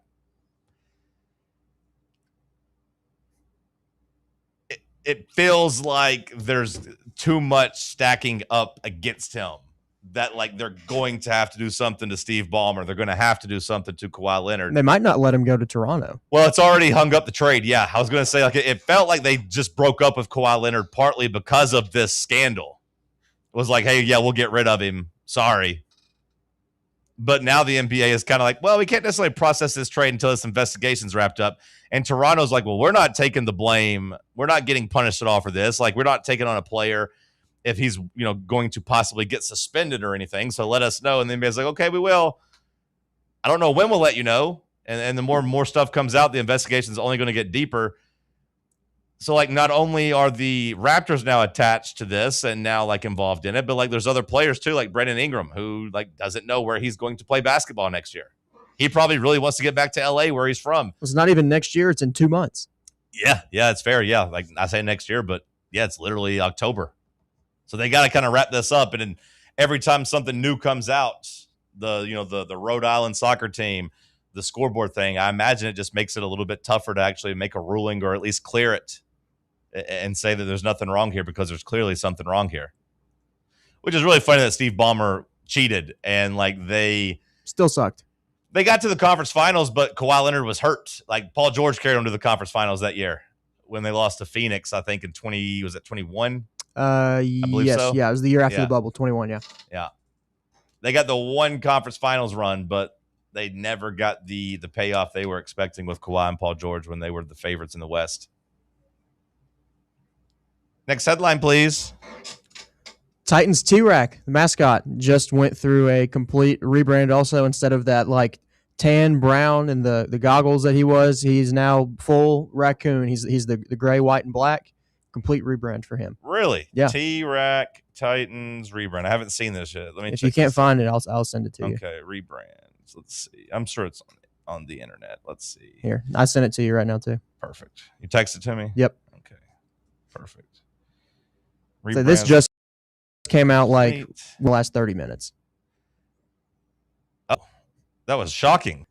Yeah, I mean, complete difference. That was jarring. Like, at first, it's like, okay, it doesn't look that different to me. And then he jumps into the logo and comes out. And, yeah, he looks more like a raccoon now. Yeah, it's definitely a raccoon. When he was brown, he almost looked more like a squirrel. But now he is the color of a raccoon. That does seem to be more appropriate. What do you think? What do you give it? A huge upgrade here? I wouldn't say it's a huge upgrade, but I mean, he looks more like what he's supposed to look like. So I don't hate it. I'm also a big Rocket Raccoon guy, and I'm getting those vibes from him. So that's fair. That's funny you say that because that's what I thought. Not my T-Rack. I know some people are going to be upset about it. Look how they massacred my boy. Well, a lot of people are upset. What the hell? T-Rack was literally the last pillar we had of our Titans franchise. But maybe it's time to move on from that, considering how historically not great we've been. Does this mean T-Rack will be up later chilling with the other gray raccoons?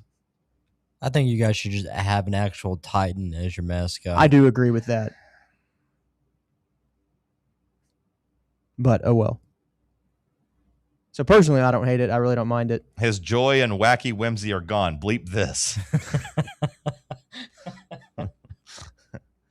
You guys could honestly get rid of the mascot and nobody would bat an eye. My childhood feels ripped from me. No. I don't think it's that big a deal. What the bleep is this? Absolutely horrible. Looks like someone made a brand change just to be relevant and feel important. Awful. Change it back now. Only like 2 people have said anything positive about it. I don't think it's that bad. Okay, there's a looking good T-Rack. Yeah, there's like two compliments and a sea full of hatefulness. Someone said Paul Kaharski's going to love this. Yeah, he was beefing with it, right? Yeah, saying it was. They needed to get rid of the T-Rack, which they kind of did in a way. Like Bubba said, getting an actual like Titan would be cool. Yeah, but it doesn't seem like they want to lean into that like mythology, really. Can't scare the kids. Well, I mean, T-Rack he's not Poop Brown anymore. That's kind of what he was. I don't mind that he looks like an actual raccoon now. Make him more Jimothy like with just a really. That's a good idea, Bubba. Like we've played like Jimothy. Like our version of the Titans the last like 3 years have been like Jimothy, short spined. I think we should just get Jimothy to be the Titans version of Smokey. He's on the sideline. He's on the field. That raccoon's so damn ugly. That's just setting yourself up for slander when you play poorly. I mean, you could pick apart every franchise to find something like that. Poor Jimothy. He's got no spine. Or at least no normal spine. All right, go back to headlines. Bubba, send us to break. We'll continue talking some sports on the other side. Can't get enough Fan Run Radio? Download the free Fan Run app and take the best Tennessee sports conversations with you wherever you go. Vol fans, reimagine your home at Broadway Carpets and Flooring for any remodeling or building needs. With a variety of carpets, rugs, hardwood, vinyl, and stone, Broadway has all the flooring and installation options you're looking for, including pet-resistant products like Pet Perfect Carpet from Shaw Floors. Visit their showroom in downtown Knoxville or the location in West Knoxville, located on Kingston Pike near Pellissippi Parkway today. Hey, Vols fans, Cody Brown here. I grew up right here in Tennessee and know what it means when someone says, I've got your back. That's why you can trust Farm Bureau Insurance of Tennessee. Whether it's your home, your vehicle, your family's future, or the business you built from the ground up, we will show up for all of your insurance needs. We are Tennesseans who understand what matters, which is doing right by you. Insurance is not all about just paperwork and policies, but it's about the people we insure every day. So if you want insurance that hits home, give me a call at 865-992-3871. Go Vols. Is your yard starting to look more wild than welcoming? Yeah, don't let your landscape be that house on the block. At ECR Total Landscapes, we make sure your outdoor space is something you're proud of. From de-weeding flower beds to leaf blowing, trimming, mulching, and more, completely customizable to your property's specific needs. We'll handle it all. Why spend your weekends sweating it out in the yard when you can just sit back and enjoy it? That's the ECR difference. And right now, new customers can get 10% off your first month of our monthly maintenance package when you sign up for a full calendar year. That's right. Consistent, reliable service at a price that makes it easy to get started. No sweat, no hassle, just a better looking lawn week after week. Call ECR Total Landscapes today and mention promo code FANRUN to save 10% on your first month. Call 865-384-2012 or visit us online at ecrtotallandscapes.com. Citizens National Bank. Life is more fun with a Good Life account, offering extra benefits, including bank travel. Experience the trip of a lifetime to Ireland. Explore rolling green hills, historic castles, and charming villages across the Emerald Isle. Get in on the fun. Call 865-429-7935 today. Citizens National Bank. Banking never felt so good. Member FDIC. Golf Envy Farragut is the premier indoor golf experience you've been looking for. And right now they are offering a limited number of founding memberships. Golfers can reserve their spot for just $150 before their September grand opening. Founding members receive 90 days of unlimited guest passes as well as an exclusive risk-free first month. That's right. Try out Golf Envy with no obligation. Give it 30 days, and if it's not the right fit for what you're looking for, your first month's dues will be refunded. Members will get access to their Golf Zone 2 Vision NX simulator technology, the most realistic simulator on the market, where they can play more than 300 courses and compete in leagues and tournaments with players all across the country. Golf, rain or shine, 24/7, 365. To learn more and become a founding member, visit their website at farragut.golfenvy.com/presale.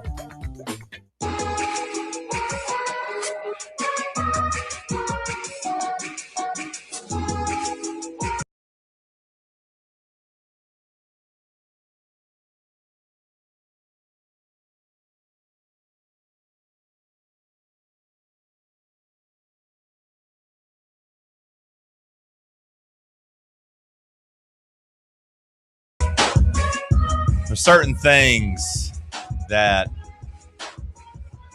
signify football being back. You know, we talk about the air changing.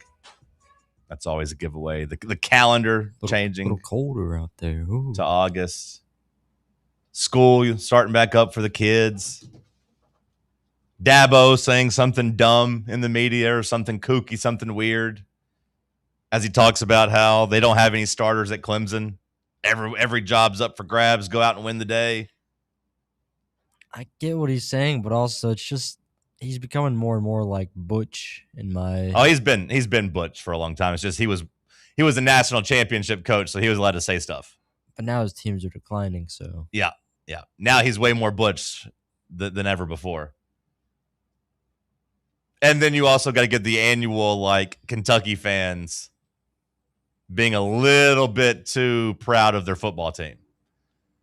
And you guys talked about, seeing stuff go viral and whatever. One of the things that hit my algorithm yesterday was, I guess, a group of Kentucky guys who had made their official season predictions that had one guy had the Wildcats going 10-2. So these were really bad. Yeah. Really bad.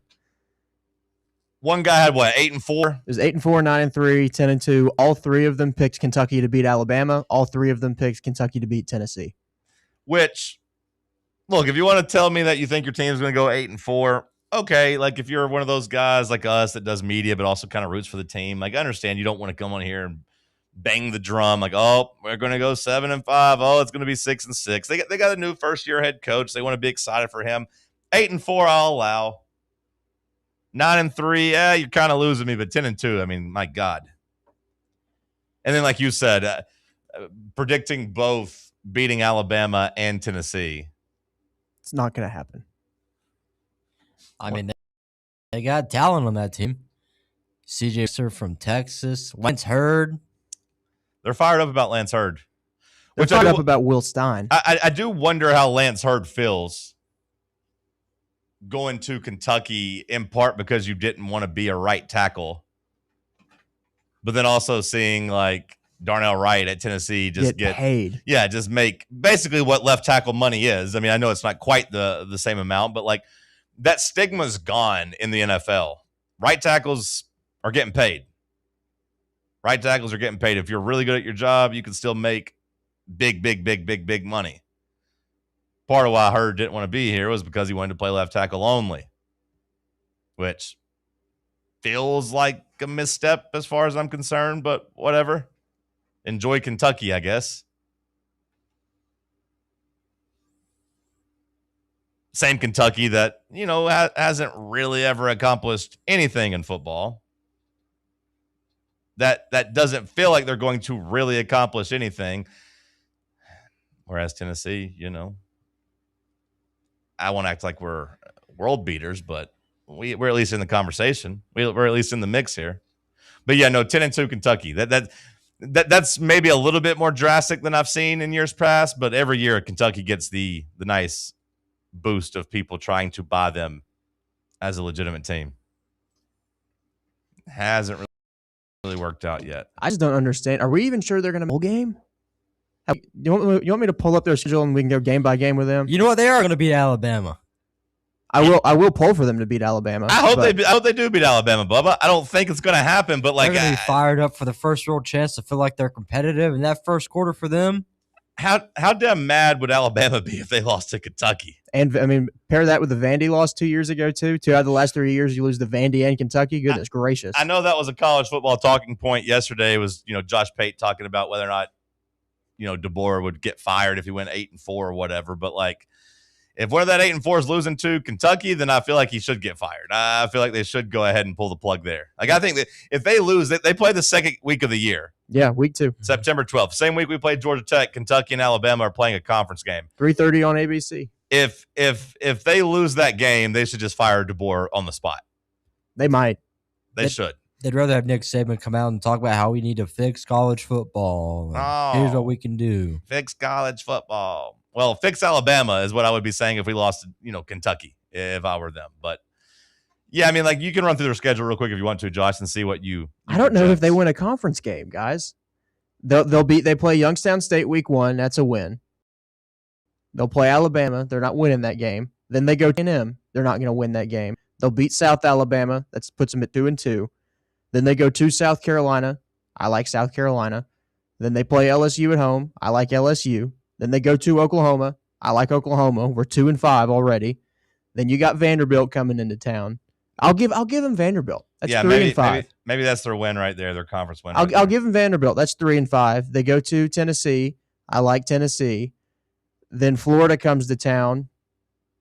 Do we want to? I would pick Florida, but do we want to give them Florida just to give them Florida? I'm giving them Florida. Okay, so that's 4 and 6. They go to Missouri. I think Missouri wins that game. That's 4 and 7, and then I think Louisville beats you at the end of the year. Well, their win total is 4.5 for a reason. That's what I'm saying. Yeah. These 10 and 2, 9 and 3, 8 and 4 predictions, I just don't see. I mean, I respect it if they're just trying to, like I said, placate to their fan base and get people fired up. But like, you could make some nice money if you actually believe that and bet on Kentucky to win 6, 7, 8, 9, hell, 10 games.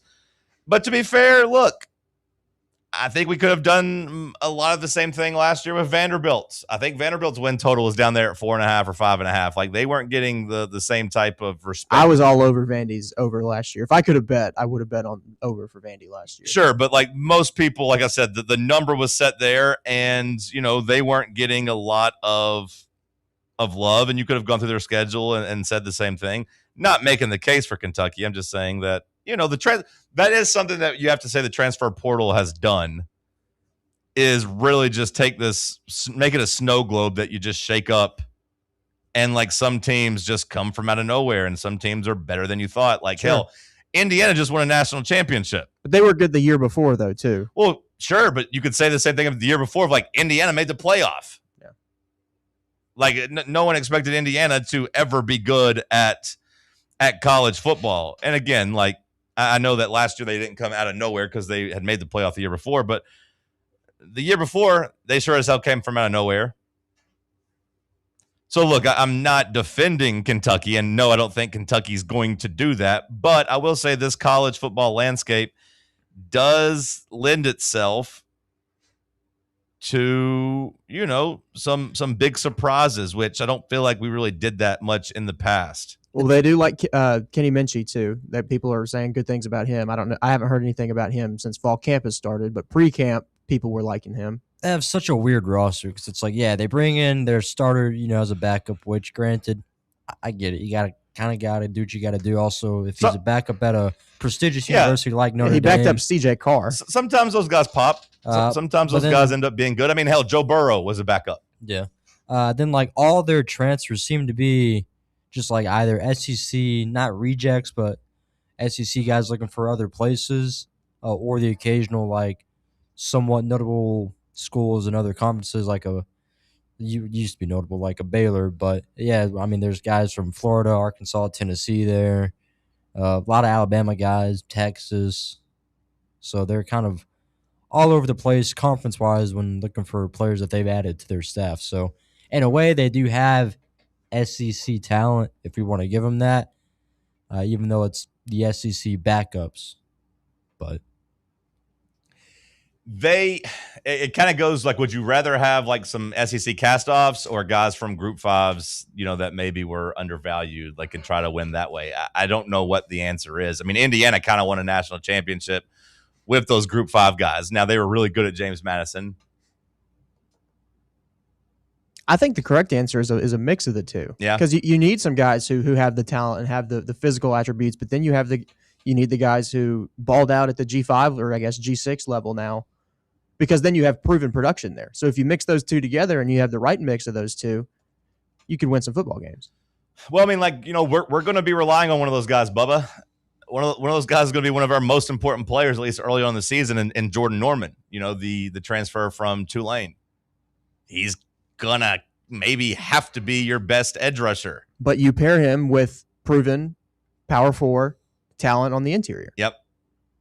And you hope that works. But like, I just think it kind of depends. Like, I think I would rather have guys, if given the choice of like cast off, like backup at an SEC school or a good Group 5 player, I think I would almost always take the good Group 5 player. Yeah, because it's proven production. I'd rather have proven production than untapped talent. But I think when you mix them and you mix them well, good things can happen. So like that does make me wonder about like Tennessee's offensive line with Ori Williams, for example, right? Coming from LSU. Like, I wouldn't necessarily call him a cast off, but like he wasn't going to most likely win that starting job at LSU, right? Like he was going to be a backup.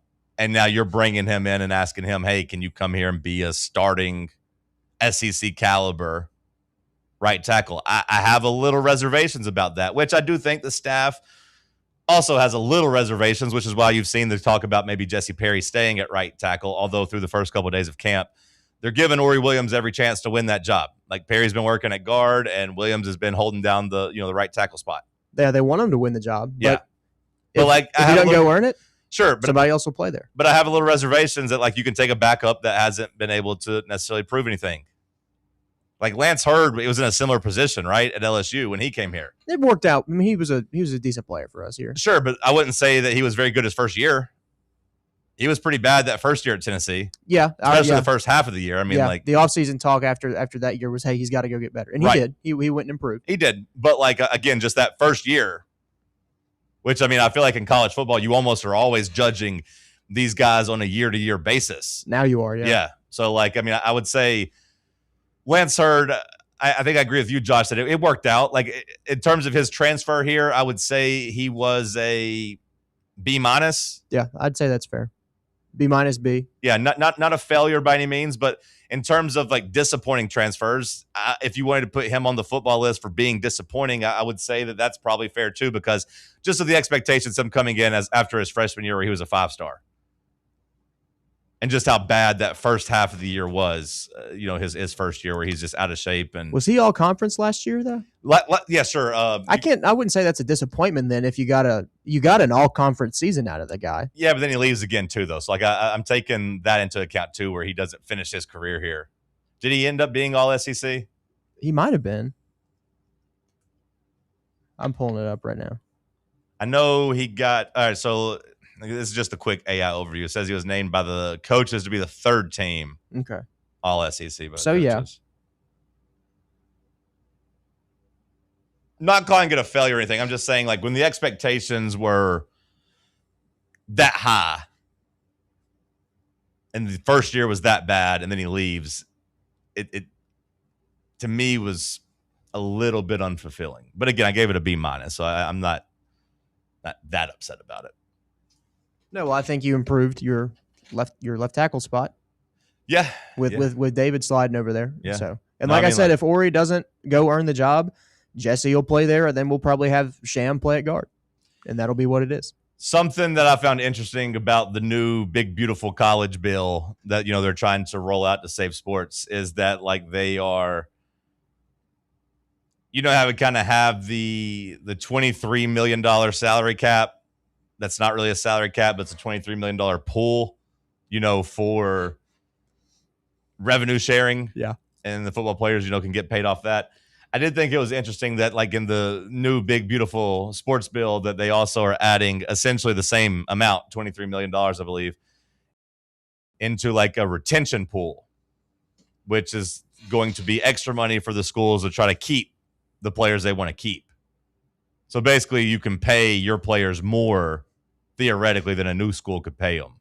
Yeah, I think it's needed. I mean, we don't want to see these guys going to 4 schools in 4 years or something like that. There should be an incentive to stay where you're at.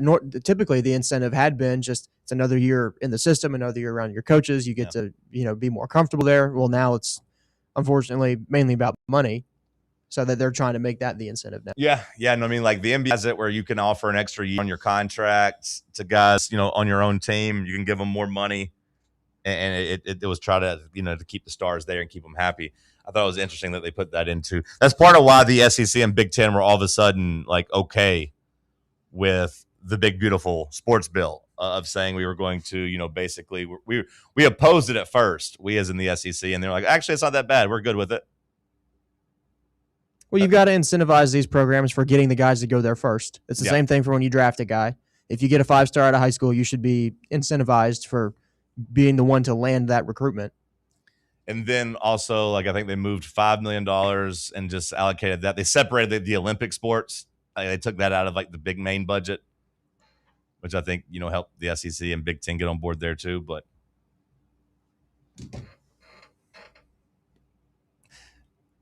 we talked about some of the questions in the secondary and that cornerback, but like the edge rusher conversation that's one you're going to have to necessarily worry about, too, for most of the year, at least until you see something proven. And about relying on Jordan Norman,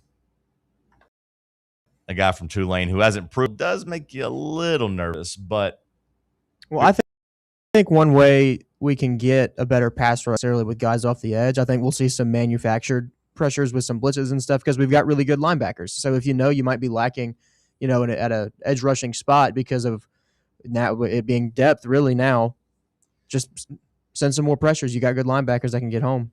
And if your cornerbacks can cover, like if you can trust them kind of out on an island, like last year, you couldn't really do that after the injuries. You weren't really able to rely on sending pressure. Yeah, because I pulled up our predicted depth chart. Your top 3 defensive ends / Leos are going to be Tyree Weathersby, Marion Dye, and Jordan Norman. Those will be your big 3 guys that get a majority of the reps there. Bubba, you had something to say? Well, I was going to ask, because Josh may have a little bit more experience in this. Whenever you're scouting these guys, are you looking or anticipating them with if they have newer guys or younger guys or inexperienced guys playing? Would you expect them to play more reckless with blitzes or more reserved, or are they trying to throw more stunts and stuff, or what do you think that the defense is going to end up doing with a younger or known Jordan Norman? It really depends on the player. You can take it by case basis. It depends on what your defensive coordinator wants to do. If the guy is a high energy guy and afraid to get hit, you might just let him be go get the quarterback and just go do your thing. But if he's a more technically sound guy, then you might try to manufacture some blitzes. So I'd say it really depends on what the defensive coordinator wants to do and how he feels about each player or said player. Bubba, send us to break. We'll talk some more football on the other side. It's Talk Sports on Fan Run Radio. Catch up with all things Fan Run by subscribing to our podcast feed. Like, rate, and download the show from the Fan Run app or wherever you get your podcasts. Citizens National Bank. Life is more fun with a Good Life account, offering extra benefits, including bank travel. Experience the trip of a lifetime to Ireland. Explore rolling green hills, historic castles, and charming villages across the Emerald Isle. Get in on the fun. Call 865-429-7935 today. Citizens National Bank. Banking never felt so good. Member FDIC. Okay, so we really need uniforms and equipment for this season. Can I trust you with that? Cool, I'll just order them online. What? Yeah, I'm going to hop online and I'm going to get them ordered. Hold up, that's not a good idea. We shouldn't just spend money on some random online retailer, okay? I mean, it seems pretty convenient. Trust me, it's a terrible idea. Let me simplify this for you. SM Athletics. Okay, how do you pronounce it? SM Athletics? They're the go-to for uniforms and equipment, whether it's for universities, high schools, youth leagues, you name it. So why wouldn't you rather go with professionals who can guide us through the process, design the perfect uniforms, and deliver the best equipment?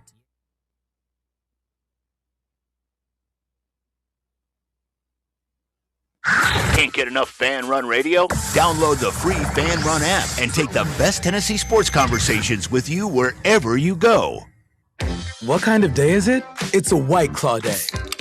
Grab a pack, grab your friends, everything else in life can wait. Your friends should. Let's go. White Claw. Grab life by the claw. Please drink responsibly. Hard seltzer with flavor. White Claw Seltzer Works, Chicago, Illinois.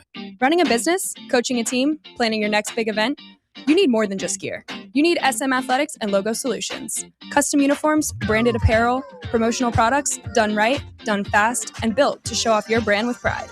From local businesses to high schools to major universities, SM Athletics is trusted by winners. Get real service, get real quality, get noticed. SM Athletics and Logo Solutions, where your brand comes to life. Visit smathletics.com and let's build something great together. Fan Run Radio, the flagship station for Tennessee fans. This ain't no wishy-washy, limp-wristed, kale-eating, half-ass sports radio station. We're your in-your-face, truth-telling, say it loud, flag-waving, face-painting, hardcore, bring the noise, causing a ruckus, don't give a damn sports station. Sports talk that doesn't just hang up and listen. For the fans. This is Fan Run Radio. Get some.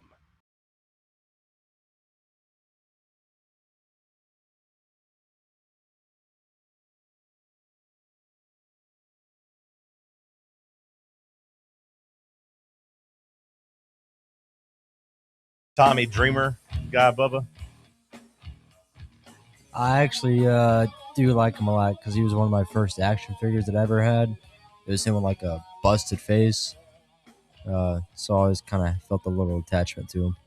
That's who I think of when I hear this song. I don't know if it was his theme in WWF. I wasn't really watching when he actually finally made it to WWF, but I just remember that from his ECW days. Was that his theme song in WWF or no? I'm blanking. You don't know. Okay. Sound fake fan, I guess. Yep. I love Tommy Dreamer. It's my first action figure. I didn't say not my first. I said one of my first. My first was Ren Dupree and Gene Haas. Oh, okay. Well, my bad. One of your first. In terms of supervillains, you're my number one supervillain today, Bubba. Good, because you're my number one anti-hero. You're my number one supervillain today. The ESPN put that list up on the college football section today, trying to look at every team's biggest villain. Who do you think Tennessee's biggest villain is? Is it current or all time? It's all time because Alabama's number one is Cam Newton. So I imagine it's just taking. I haven't looked at it yet. It's either going to be Saban, Kiffin, or Spurrier. I would imagine. Saban, Kiffin, or Spurrier. That's what I would guess. Bubba? NCAA. The NCAA? Yep. I don't think it'll be Kiffin. I'll be disappointed if I see that it's Lane Kiffin. Because I just don't think he's. Oh, have you not looked at it yet? No, I haven't looked at it yet. I just don't think he's. I hope he's not given that like status, that relevancy. Steve Spurrier is a good one. You know, anybody my age or older, you know, that remembers the 90s, of course, knows the Steve Spurrier lore there. I would say Saban's a pretty good guess. Let me check here. Let me scroll. No, I think it's just biggest supervillains of all time, so it doesn't go team by team. Steve Spurrier. It was Spurrier. Yeah. Spurrier, who grew up in Johnson City, Tennessee, delighted in tormenting the Vols. He went 8-4 against Tennessee while he was coaching Florida. Yeah. One of the best stretches in Tennessee history. He still went 8-4, including 5 straight from 93 to 97. That is crazy. That's before my time, you know, for the most part. I remember putting the games on in 95 and 96 and 97 and seeing those losses. But it's just crazy when you go back and look at that run that we had and still seeing that, like, we just couldn't beat Florida for 5 straight years, despite having such good teams. 30, like Peyton Manning, for example, 32-5 as the Vol starter, Bubba. 32-5. 3 of those losses came against Steve Spurrier. He was 32-2 against everybody not named Steve Spurrier. Can't spell Orange Bowl without you there. Citrus. You mean citrus? Oh, yeah. Oh, no. Oh! It's okay, Bubba. The audience knew what you meant. But, like, as you were saying it, you should have stopped and thought, wait, Orange Bowl doesn't have UT in it at all. There's no U in orange or bowl. Whereas citrus does have a U. You see, that was the joke. Say Orange Bowl doesn't even have a T in it either. Yeah. It doesn't have either letter. Yeah. It's all right, Bubba. It's Friday, brother. It's all good. No harm, no foul. This country's failed me. This country's failed you? Yeah. You mean like the education system or what? Everything. Everything? Are you wanting to move? Where am I going to go? There's other countries. There's hundreds of them. Must be easy for you to say passport boy. We can smuggle you in somewhere. Do you know how many countries there are in the world, Bubba? 205. That's a good guess. I said hundreds, but it's not actually hundreds. It's only 195. And that's including the Vatican City and Palestine. Does that include Taiwan as well? It's a good question. I don't know if it does or not. 195 in case you ever need to know that for trivia. See? We stumbled a little bit with the Orange Bowl UT joke, but then we learned something together. I'm not going to fail you like this country has, okay? I'm going to try to make you the best possible version of yourself. Guess I'm fumbling and bumbling and stumbling like Clint Stormer. Who? Who? Who did you say, Bubba? Let's try that one more time. Who? Clint Stoner. Okay. All right. It didn't sound right when you first said it, so I was curious. No, I said Stormer. Okay, that's what I thought. Yeah, but you fixed it. You're It's kind good. of the bit where Yeah. I would get this other notable thing about UT's history wrong as well. But you nailed it. What a guy. Real brainiac over here.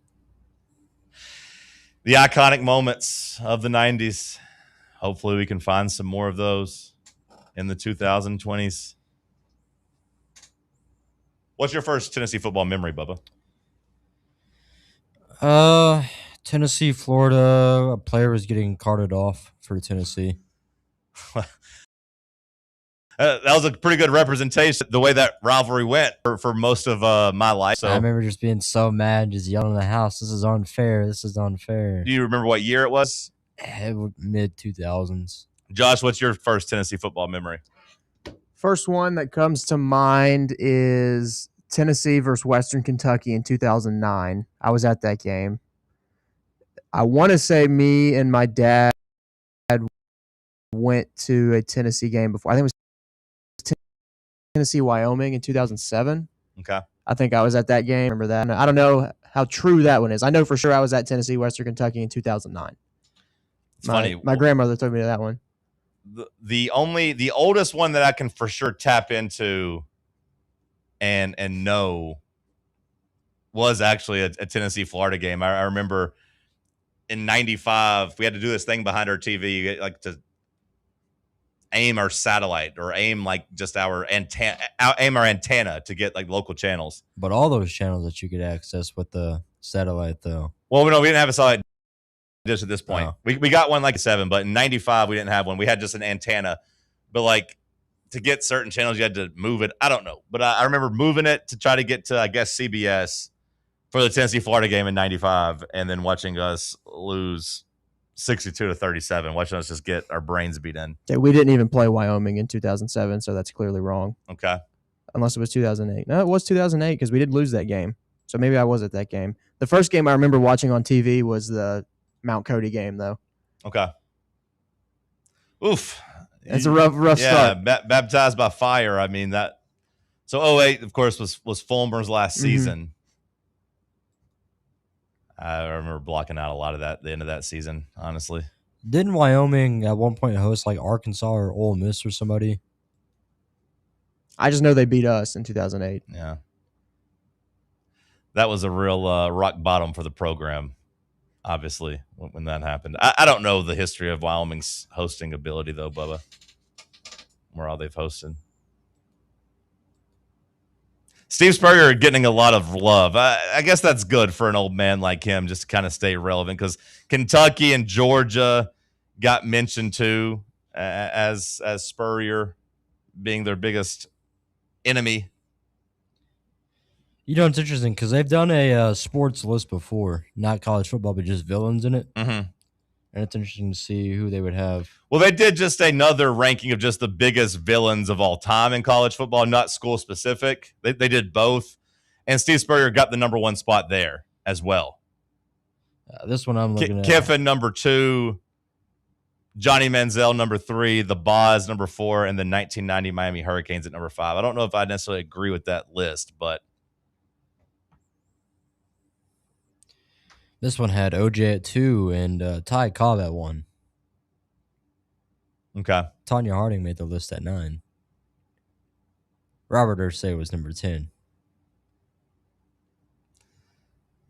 It does feel like everyone is just trying to like do cheap imitations, or at least like if you have any personality as a head coach, it feels like you are somewhat fathered or motivated by Steve Spurrier's legacy. In terms of his villain rankings, we should probably talk about him just kind of quitting on the South Carolina team, by the way. To me, that was maybe the most villainous thing. It was like, this team's going to suck. I don't want to do this anymore. I'm just going to take my ball and go home. I don't think that gets talked about enough when you talk about Spurrier's legacy, but either way. Are there any big villains for you, Josh, coming into this season? From a Tennessee perspective, one of ours or one of mine, got talked about yesterday at Ohio State with Legend Bay. I don't know if you saw that update. Oh, I did. That was going to be one of my headlines coming up. Where Legend Bay already in trouble at Ohio State, where he, I guess, broke some team rules and isn't going to be allowed to practice until he fixes some things. Yeah, I saw some Ohio State fans talking about, I guess he had gone on like Instagram Live or TikTok Live and was kind of acting a fool. And someone in the comments said something about like how he's going to get in trouble. And apparently he had said something about like, man, Coach Day can't do bleep to me, which maybe that's part of the reason like he got back to Coach Day. And that's probably, yeah, like, you got to set that standard there. But Legend Bay is going to be a kind of an enemy of the states, I think, for a couple of years. Yeah, you would imagine so. I'm trying to go down. Most of my villains are on the Tennessee basketball side of things. Like Zach Edey, very personal hatred there for what he did to me 2 years ago or 3 years ago, however long ago that was. But for football, I mean, Kiffin coming back is a big deal for me because he left right when I started to understand what was going on. Just the University of Alabama in general. Don't like them very much. Nico will still get some hate watches from me. Do you have the same amount of hate coming into this year for Nico as you probably had last year? No. Last year when they played week 1, I watched every snap of that game when he threw like 2 picks and just kind of sucked, and I loved every second of it. Bubba, what about you when it comes to Nico? Are bygones at this point, or are you still going to or are you going to hate watch him or root against him? I kind of rock with him. Yeah.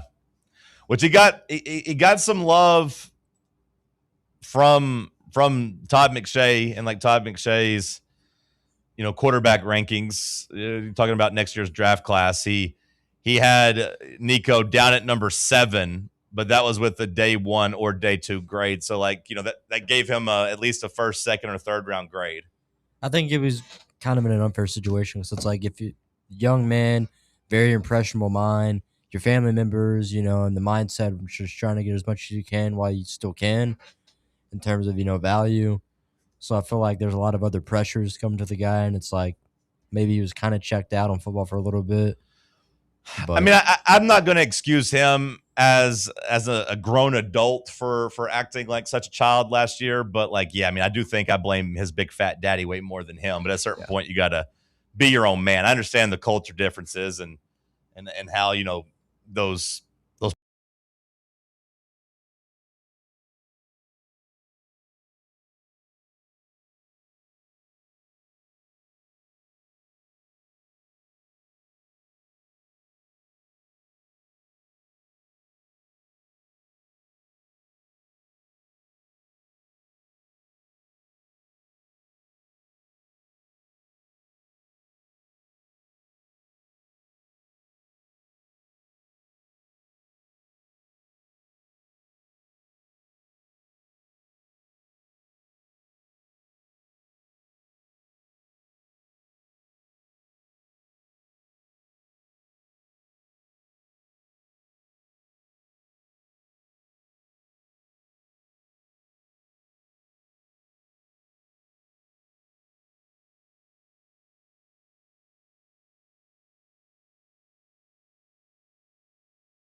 If my nephew is playing at my alma mater and it's the University of Tennessee versus the University of Texas, that's a big deal. I'm going to go support him and be at that game. That's a once in a lifetime occurrence. Especially if he has, I mean, I assume he's got a great relationship with Arch. That's what it seems like anyway. That's a cool thing. My nephew gets to go experience where I played. That's pretty cool. Well, I'm not saying the nephew should skip the game. The nephew should play. I'm just saying Peyton maybe stays at home. Maybe our biggest villain this season is the playoffs. What if they're an ally? What if we make? What if they're just neutral? An anti-hero of some sort. Us being like plus 410 to make it feels like a good number. And to get 4-1, you got better than 20% chance, I think, of making the playoff. I feel like maybe I'm being too sanguine. Hour 2 in the books. Hour 3 on deck. Stick with us. We'll wrap up this week of shows in the next hour right here on Fan Run Radio. Check out our new and improved website at fanrunradio.com. Citizens National Bank. Life is more fun with a Good Life account, offering extra benefits, including bank travel. Experience the trip of a lifetime to Ireland. Explore rolling green hills, historic castles, and charming villages across the Emerald Isle. Get in on the fun. Call 865-429-7935 today. Citizens National Bank. Banking never felt so good. Member FDIC. Hi, I'm Dr. Jacob Wilco at Knoxville Smiles. Have you ever wanted to improve the look of your smile? We know firsthand what the power of a great smile means to a person's confidence and health. Our team of doctors can provide you with an array of options for helping you achieve your cosmetic goals. From simply moving teeth into a better position, to reversible cosmetic bonding, to full mouth implant-supported dentures. It is our goal to help patients feel good about their appearance while achieving optimal health. Want to learn more? Call us at 865-539-1776 to schedule an evaluation or visit us online at knoxvillesmiles.com. September 10th isn't just a sale, it's an experience. Join us as Liquor Vault celebrates its first anniversary with the biggest savings event of the year. Experience rare bourbon drops, surprising barrel releases, and complimentary tastings all day. For the wine enthusiasts, you can check out Jason Drotar's Wine Passport Experience. Cigars, they've got them too. Enjoy hourly giveaways, exclusive one-day only anniversary pricing, and surprises throughout the day. Find a Vault Golden Ticket and receive exclusive access to Liquor Vault's highly anticipated end-of-year rare bourbon allocation. People will be talking about this event for months. The only question is, will you be there? The Vault Experience, September 10th, only at Liquor Vault's anniversary party. Located at 2901 Tazewell Pike. Check out their specials and sign up to get discounts at liquorvault.com. Hey, Vols fans, Cody Brown here. I grew up right here in Tennessee and know what it means when someone says, I've got your back. That's why you can trust Farm Bureau Insurance of Tennessee. Whether it's your home, your vehicle, your family's future, or the business you built from the ground up, we will show up for all of your insurance needs. We are Tennesseans who understand what matters, which is doing right by you. Insurance is not all about just paperwork and policies, but it's about the people we insure every day. So if you want insurance that hits home, give me a call at 865-992-3871. Go Vols. Today, we raise a glass of Jameson Irish whiskey to the sport of football. Hear, hear! To Gaelic football, born in Ireland in 1885 in its thrilling blend of soccer, rugby and basketball. On a massive field, 15 players kick or hand pass a round ball that scored points over a bar or into a net. No pads, no helmet, no sense. Hear, hear! To college football, which kicked off in 1869 when Rutgers beat Princeton 6-4 in the Battle of New Jersey. With 11 players and helmets and pads, teams battle on a 100-yard gridiron with explosive pass plays and hard-hitting tackles. Unless you're called for targeting. Hear, hear! Since 1780, Jameson Irish whiskey has been enjoyed by sports fans all around the globe. Whether your football is Gaelic, American, or even soccer, we can all agree on super smooth Jameson Irish whiskey. Hear, hear! Running a business, coaching a team, planning your next big event? You need more than just gear. You need SM Athletics and Logo Solutions. Custom uniforms, branded apparel, promotional products, done right, done fast, and built to show off your brand with pride. From local businesses to high schools to major universities, SM Athletics is trusted by winners. Get real service, get real quality, get noticed. SM Athletics and Logo Solutions, where your brand comes to life. Visit smathletics.com and let's build something great together.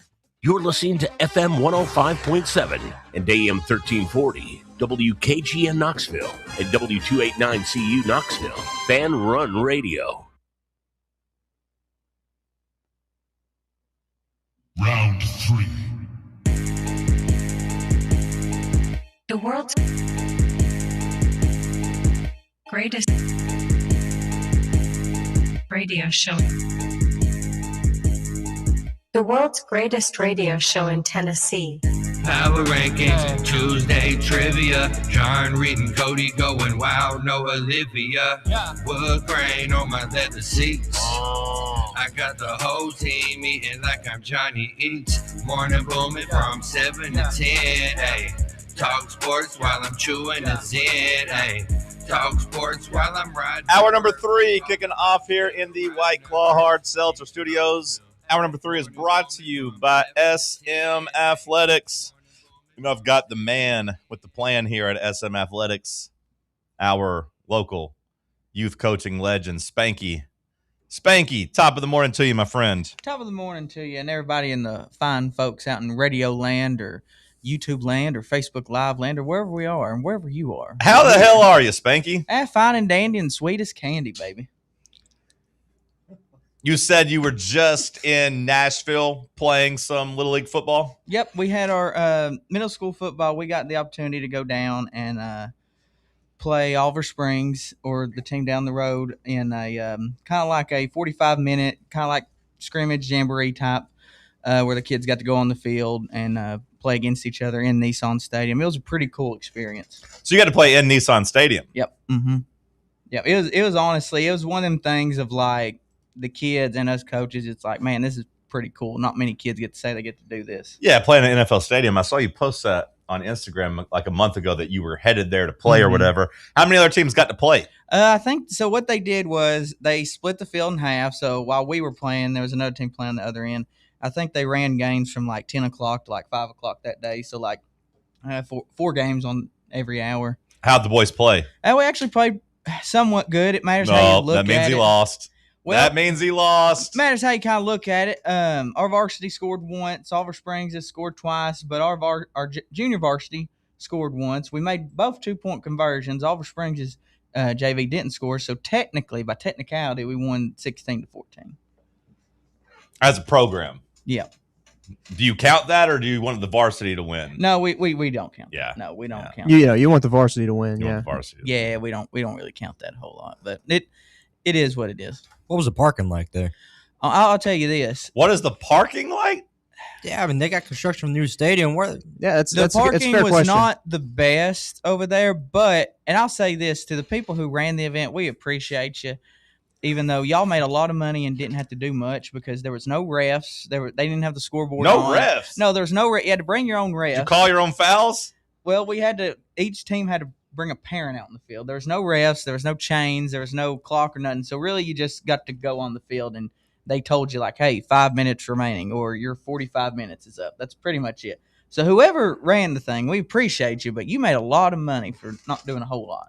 Sounds like y'all weren't very happy with some of the, presentation and everything. Oh, no, we loved it. I was looking at the big scale of things. As an event coordinator and someone who's ran events or whatever, I'm just like, man, they've made a lot of money here today and didn't have to do a whole lot. You know what? I think I'm on the side of the Titans here. I don't think you get your own refs because I don't think I'd want to listen to the parents yell at our refs.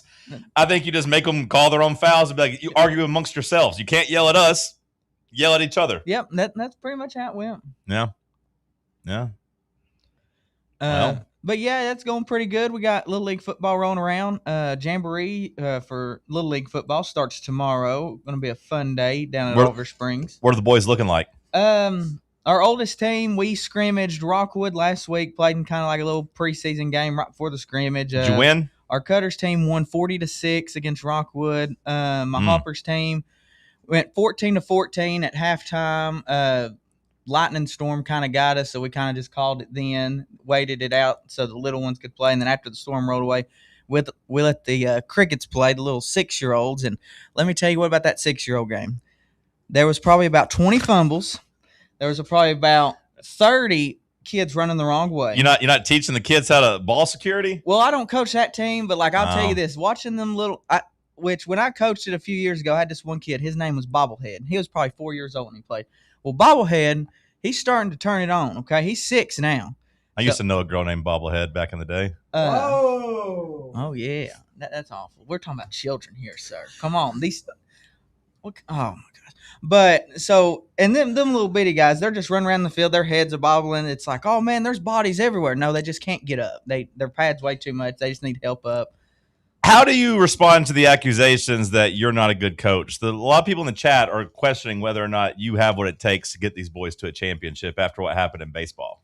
Well, I'll be honest with you, I ain't got to worry about that this year because with our youth football situation, this is actually our first year, and a lot of people know this is Cofield's first year back. I'm going to say most people don't know this, yeah. Back in the TVAA league for the past 10 years or so, we have been not allowed to play because of some situations that went on about 15 or 20 years. Some scandal?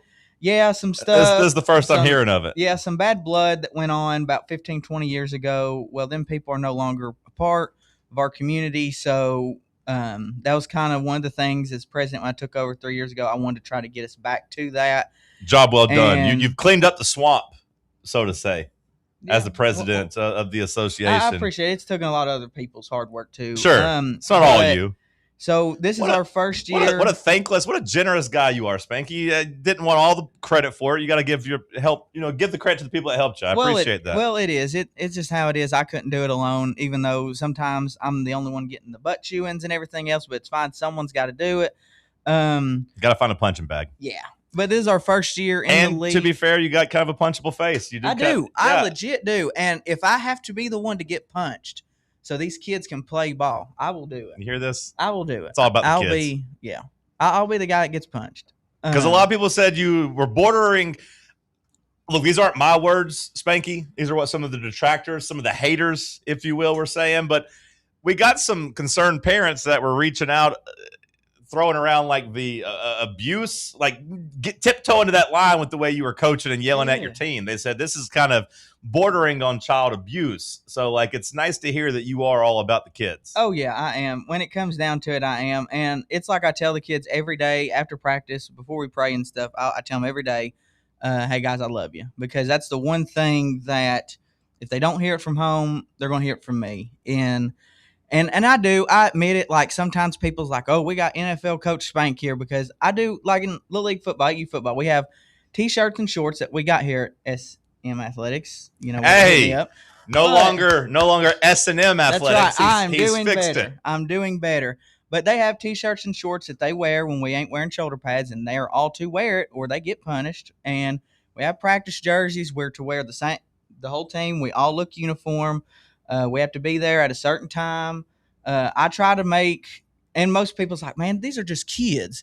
Well, no, yeah, they are kids, and we're going to have fun while we're doing it, but we're going to set a standard and a goal of like, hey, discipline. This is how we're going to do things. So then when they get in middle school and high school, we're not having to reteach some of these things. And just think, 10, 12, 14 years from now, these kids are going to be adults. They're going to come back to you, Spanky, and they're going to say, thank you. You laid the groundwork. You laid the foundation for me being this successful person. Well, I hope so. And it's kind of crazy because this is year number 8 or 9 for me coaching. And like, it's weird. I'll go look on like Facebook and stuff, and I still got kids I coach like now getting married and having their own kids. I'm just like, you're an old man. I'm like, man. How are you with the team moms? They're going pretty good. It's a pretty good relationship with everybody. I'm very friendly with everybody. I love everybody. Everybody love everybody. That's what I say. He's using this youth football league as his own little commune, like a Jim Jones over here. That's what I've been accused of. Like I said, if someone's got to take the heat, I'll take the heat. That's why he gets to hang out in the kitchen. Bubba, you look like you got something to say.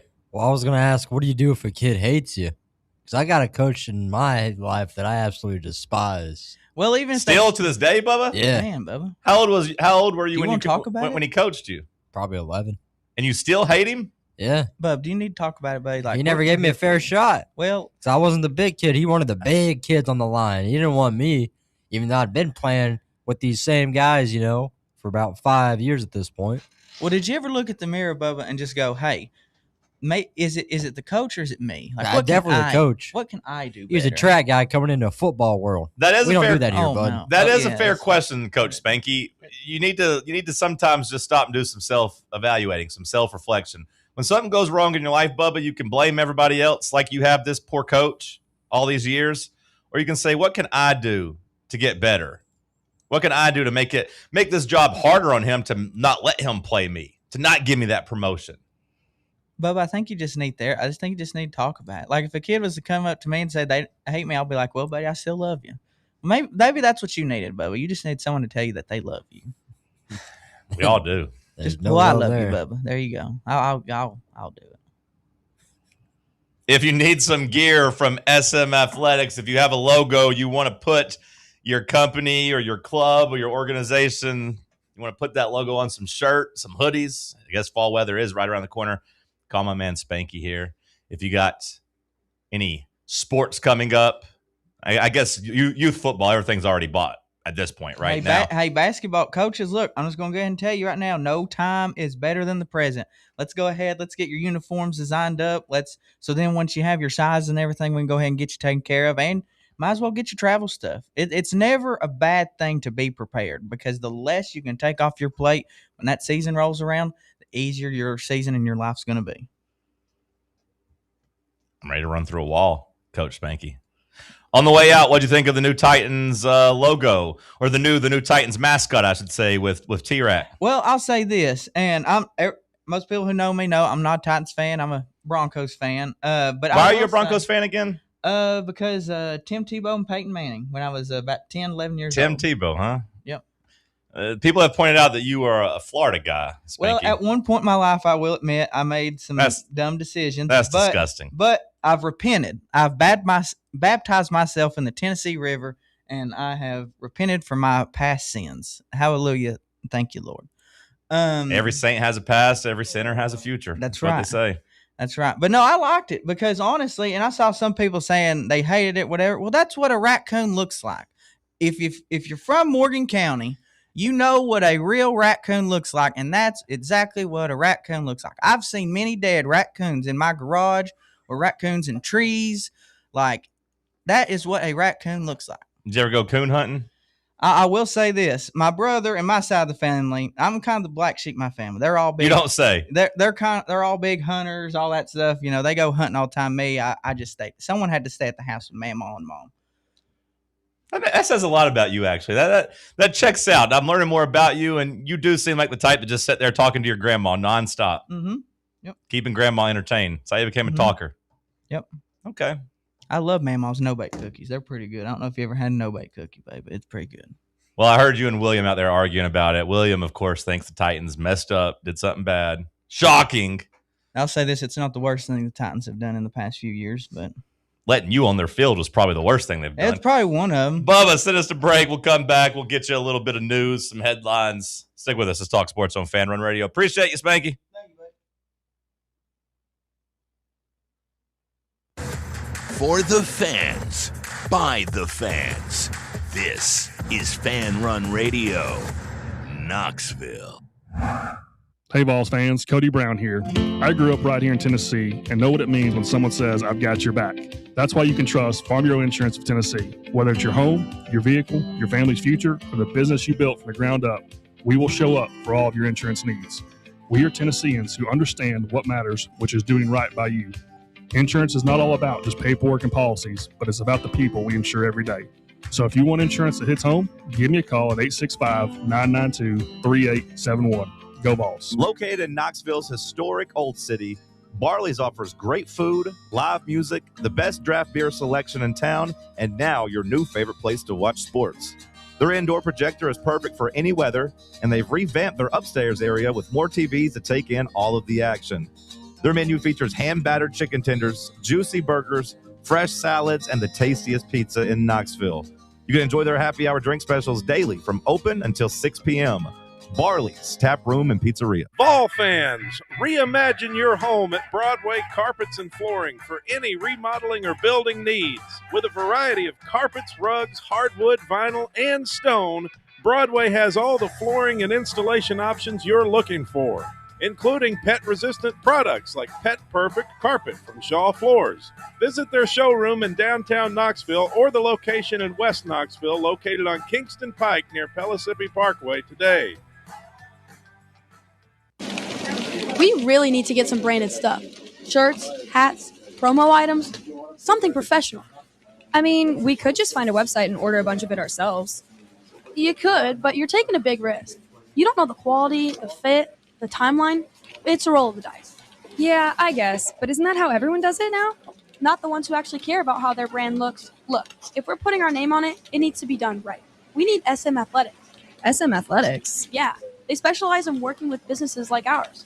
Apparel, hats, promo gear, but real, customized stuff. They actually care if it turns out right. Probably a lot better than getting stuck with 100 t-shirts with crooked logos. Exactly. Plus, they'll walk you through everything. Sizing, colors, material, so it matches the image we're trying to build. Makes sense. What's the name again? SM Athletics. Trust me, if you want to look like a real company, not a flea market stand, this is the move. If you're serious about your brand, work with people who are serious about getting it right. SM Athletics. Tired of spending your weekends working in the yard? Let ECR Total Landscapes handle it for you. We'll take care of de-weeding your flower beds, leaf blowing, trimming, mulching, and more. Let us do the heavy lifting so your landscape looks great.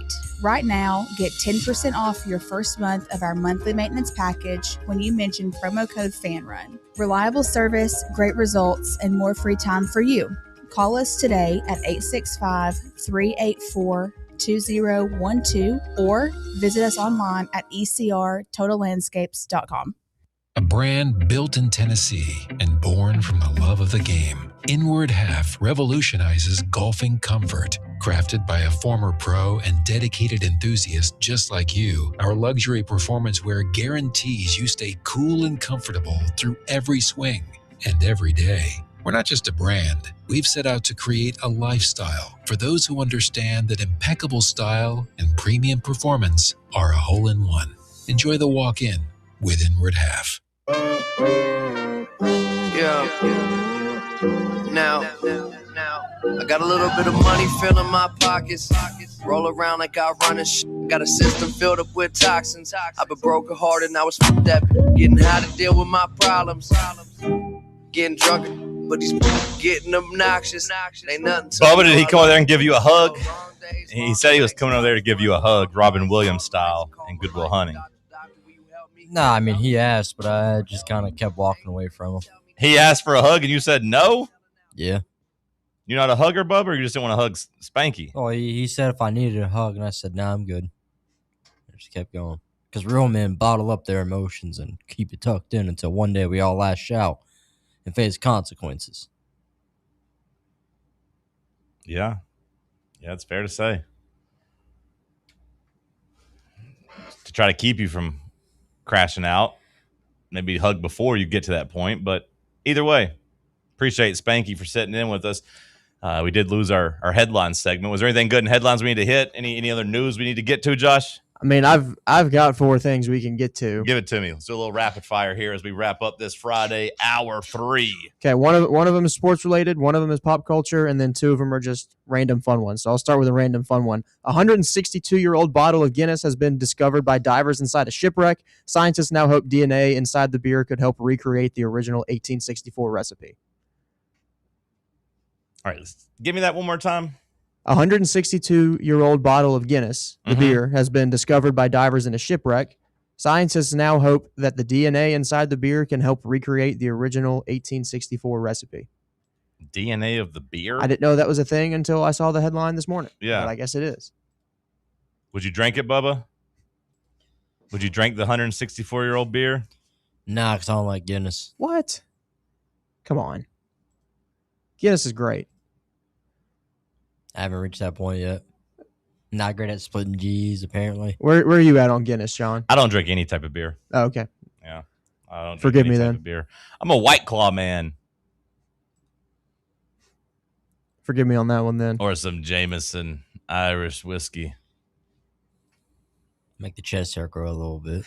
Yeah, I just don't like beer. Never have. I've tried multiple kinds. I didn't at first, but it's grown on me a little bit more. Not for me. All right, next headline. Over 1.5 million eggs have been recalled in the United States due to a salmonella outbreak. What the hell is going on with our food? I don't know. 26 people have been hospitalized as a result of this, though. We cut funding to it. I saw another thing with like another Chipotle outbreak. I haven't seen anything about a Chipotle outbreak. Was it Chipotle? I want to say, was it not Chipotle's like Chipotle was in the news for something. Yeah, just like 2 days ago, right? Yeah. Yeah. What is it? What's the problem with our food here? What's going on? Bubby says because we cut funding. Allegedly, yeah. Oh, well, it seems like everybody's getting sick. Well, at least we have a ballroom. Oh wow! I don't think we have the ballroom actually. I don't think they ever actually got the approving for that. There was the whole like attempted shooting, and then like we just didn't talk about that past that weekend. I think everyone's like we're not buying that. We don't really believe this happened, and then like nobody ever talked about it really after that. It was just kind of like okay, move on. Speaking of moving on, next headline, please. Kit Connor has been cast as Cyclops in the MCU. I don't know much about this guy. Okay, I was going to ask who the hell. People seem to be a fan of it. Who the hell's this guy?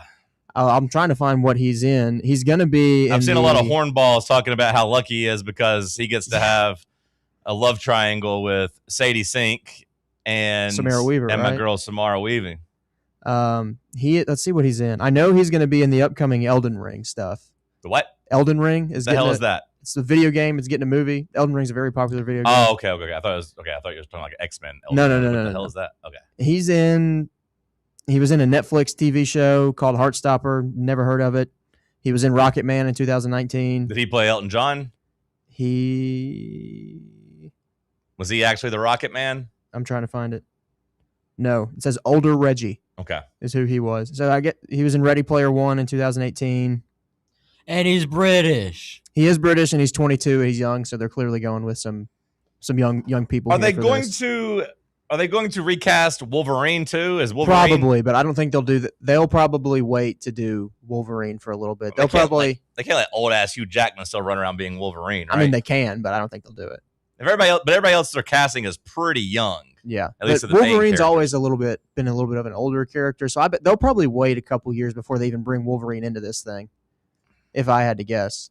Yeah, but Hugh Jackman as Wolverine is about as like perfect of a casting as you can get. Yeah, yeah, and just like ironclad, like in terms of like established like, as a thing. He's been Wolverine now for what, like 20 years, 23 years? When was the first X-Men movie? Like 03, 01, somewhere around there? I thought it was like 2000. Might be, yeah. Might be 26 years he's been Wolverine. I feel bad for Sadie Sink. She in an interview, she was like, they were talking about like first kisses and stuff, and it's like hers happened because of Stranger Things. That's a lot of actors, though. That's how that goes for them. I saw that too, and I also found that to be a little sad too. I feel like that takes away from your development as a person. But you can just not. It's not your first real kiss, though. Yeah, but then in your brain, you have to distinguish that, and at that point, it probably is confusing for a 13 or 14-year-old to deal with. Like you could, yeah, I understand what your point is, but I also understand what Josh is saying. Is like you can just pretend like that one's not real. But first kiss, you got two kids, out on a fishing dock one night, compared to you're on a movie set. Tell us about your first kiss, Bubba. Were you out on a fishing dock? No. Where were you at? Don't worry about it. Tell us about it. Where was your first kiss? Don't worry about it. High school locker room? After gym class? Nope. I was in the back seat of my parents' expedition, leaving Cracker Barrel. Hell yeah, brother. Yeah. That was my first kiss. Went a little like this. And twist. And twist. Give me a smooch. It wasn't on the cast of Stranger Things. No, it wasn't. All right, I got one more for you. Ready? Just along those same lines, I do find it a little weird when everybody talks about how attractive she is because in my head, I still think of her as like the 14-year-old on Stranger Things. So it's a little weird. She's like 24 now. Yeah, it's just a little weird to see that. More, yeah. It's very weird. Yeah. Don't let people try to make it okay. I mean, she's not a little kid anymore, but like it is weird making it okay. I mean, she's 24. I know, but this is like kind of the first time, like take Hillary Duff, for example. of course, I watched her go from being, and Miley Cyrus to an extent too, like go from like, young child stars to, sexy older women. But I was like kind of the same age as them for the most part. Miley was a little bit younger, but like, me and Hillary Duff are the same age. This is the first time like I've been like an adult the whole time that they were like young. So it's very weird. I don't like the people that do it with like Millie Bobby Brown too. Like it feels a little uncomfortable there too. Drake. Yeah, Drake's a creep. Yeah. So it's a little strange. Like you two are the same age as basically as Sadie Sink, so it's okay for you. But for me, I don't. She doesn't do it for me. I think she's right in the middle of us because you're 26, isn't that what you said? And I'm 22 and she's 24. So yeah. Which is a little hypocritical, I guess, because I am marrying a younger woman, but I didn't see her when she was 14. You know what I mean? There we go. I didn't watch her grow up, so it's a little different. You know what I mean? She was an adult whenever To be fair, I didn't watch her grow up because I didn't watch Stranger Things. So. Okay, well then you shouldn't have any problem with it. All right, anyways, moving on again. All right, next one for you. The Dallas Mavericks are offering a bounty to whoever unpacks Cooper Flagg's debut patch autograph card. The package is said to include similar value to that of a blockbuster NBA trade. Don't really know what they mean by that. I do know that the package includes 2 Mavericks season tickets in the premium lower level for 32 years. Oh, wow. I mean, so like they're basically just these cars can get sold nationwide though, right? Like it's not like they're releasing them just like in the Dallas area. It's worldwide. Right? Oh yeah. Anybody that gets it can turn it in. They get those lower level tickets for 32 years, a signed game worn Flag rookie jersey plus a post game photo with Cooper Flag. What the hell do I do if I unpack that and I live in Tennessee? What am I going to do if Dallas Mavericks season tickets? So they're not going to let me sell them, I wouldn't think. No, well, then I would sell the card and you don't claim the prize. And whoever buys it from you for the multi-millions of dollars that this thing will go for will then go claim the prize if they want to. I think you'd make out a deal with them. Say, hey, I'm not a resident. You So buy me a residency. You could negotiate, yeah. Maybe I just moved. Maybe you just become a big fan and move to Dallas. Maybe I'm selling the card. Maybe that's part of it. I'm selling the card for over $1 million, which is probably what somebody will pay me for it. I'm putting the card in a binder, forgetting about it forever. No, not with that one. You're not. The card thing, man. I hate card. People love it. No, I love cards. I'm a big sports card guy. Yeah? Me and my dad have hundreds of thousands of them, and I'm not kidding. What's the best card you have? I've got a couple brother. good My ones. brother is older, but he's super into it too, and like he buys and sells them. I've got because I'll get a lot of Tennessee guys stuff, a lot of Titan stuff. I'm looking for a really good Cam Ward card right now, but his market is through the roof, so I've not been able to pull the plug on that. I've got some good Dobbs stuff. I've got some 101 Alvin Kamara stuff. So things like that probably is what I would say. My dad will have a much better answer for you though. He's got that Ken Griffey Jr. rookie card that's real famous. He's got a bunch of Jose Canseco stuff. So interesting. Yeah, you mentioned Alvin Kamara and Drew Brees was talking about how because his kids are in high school. Yeah, I did hear him talking and about he's that. like, last oh, night. his kids used to run around the locker room and take Alvin Kamara's gloves and stuff. And I was like, oh, don't talk about that. Have we really like gone that far in the future? That's the thing about time, brother. Yeah. It just keeps marching on. Yeah, this is what, year 9 for AK in the league? Because he played the 2016 season with Tennessee, got drafted, and 2017 was his rookie year. Yeah. I'd make it year 11, wouldn't it? 17, 18, 19, 20, 21, 22, 23, 24, 25. Oh, 10th year. I always have to count on my hands. 10th year? Yeah, Decade I guess. in? 17, 18. Yeah. This will be his 10th year. You know, he never accepted my business proposition one time. Who, AK? Yeah. Whenever he scored the touchdown and he smiled and you could see his grill, I immediately took a screenshot of that. And I DM'd him. I was like, hey, can I make this onto a personal shirt? He's like, actually, that's kind of for me. And I was like, okay. But he actually responded? What was the business proposition there? You just take his face and make your own shirt? Well, yeah. That's not business. That's just you wanting to get a shirt made. It wasn't like you were trying to sell them, I don't think, or were you? Were you trying to sell them? No, I just wanted to make one for myself. Why'd you ask? You should have just done it. Yeah. If you're not selling it, I don't think you need his permission, do you? If you were selling it, you do, but it was just for you. Bubba's just wanting to be pen pals with Kamara. I get it. He really just wanted him to see if he was going to write back on the DM. Bubba just wanted to be pen pals. You still have that DM? Somewhere along the lines, you have to scroll through. You said you had 4 things, Josh. Anything else? That was all 4. I saw one that we had kind of hinted at, and Then the actual footage came out, and I was like, okay, it wasn't that bad. But then, like, with the CBS suspension, according to the Sports Business Journal, they are using this as a tryout.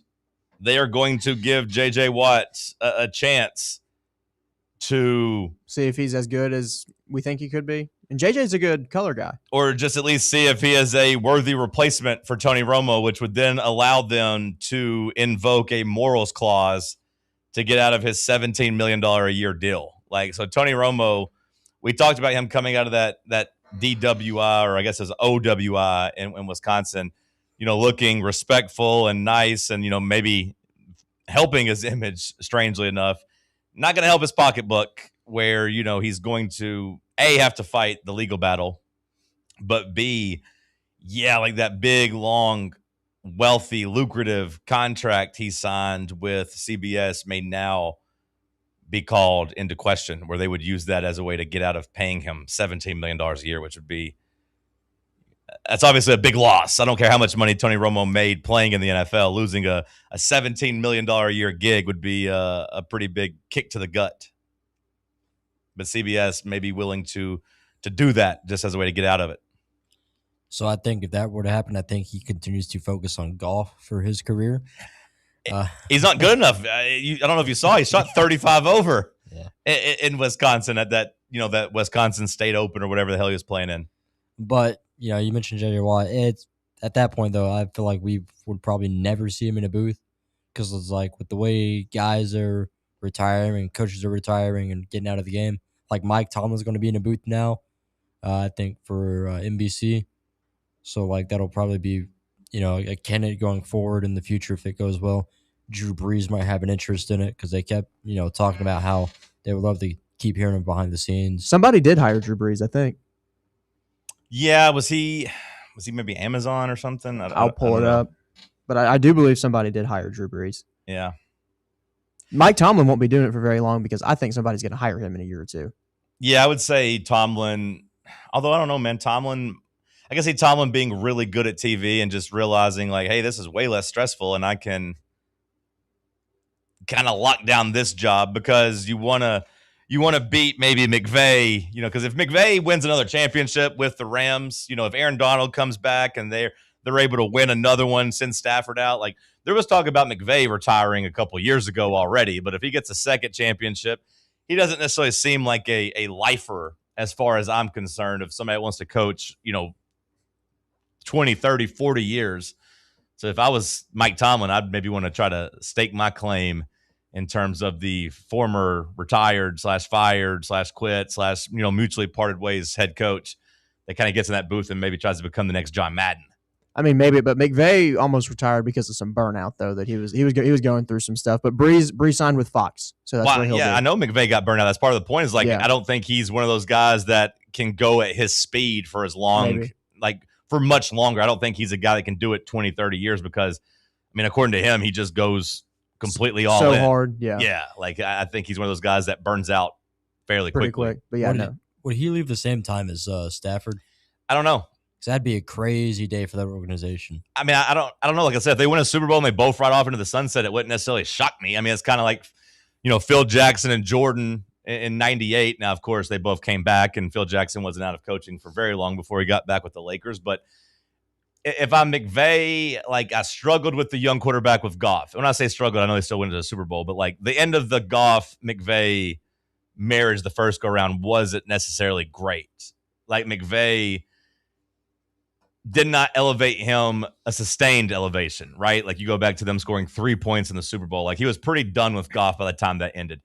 I don't know if he gained a bunch of perspective and would like another chance at coaching a young quarterback, but I would imagine probably not.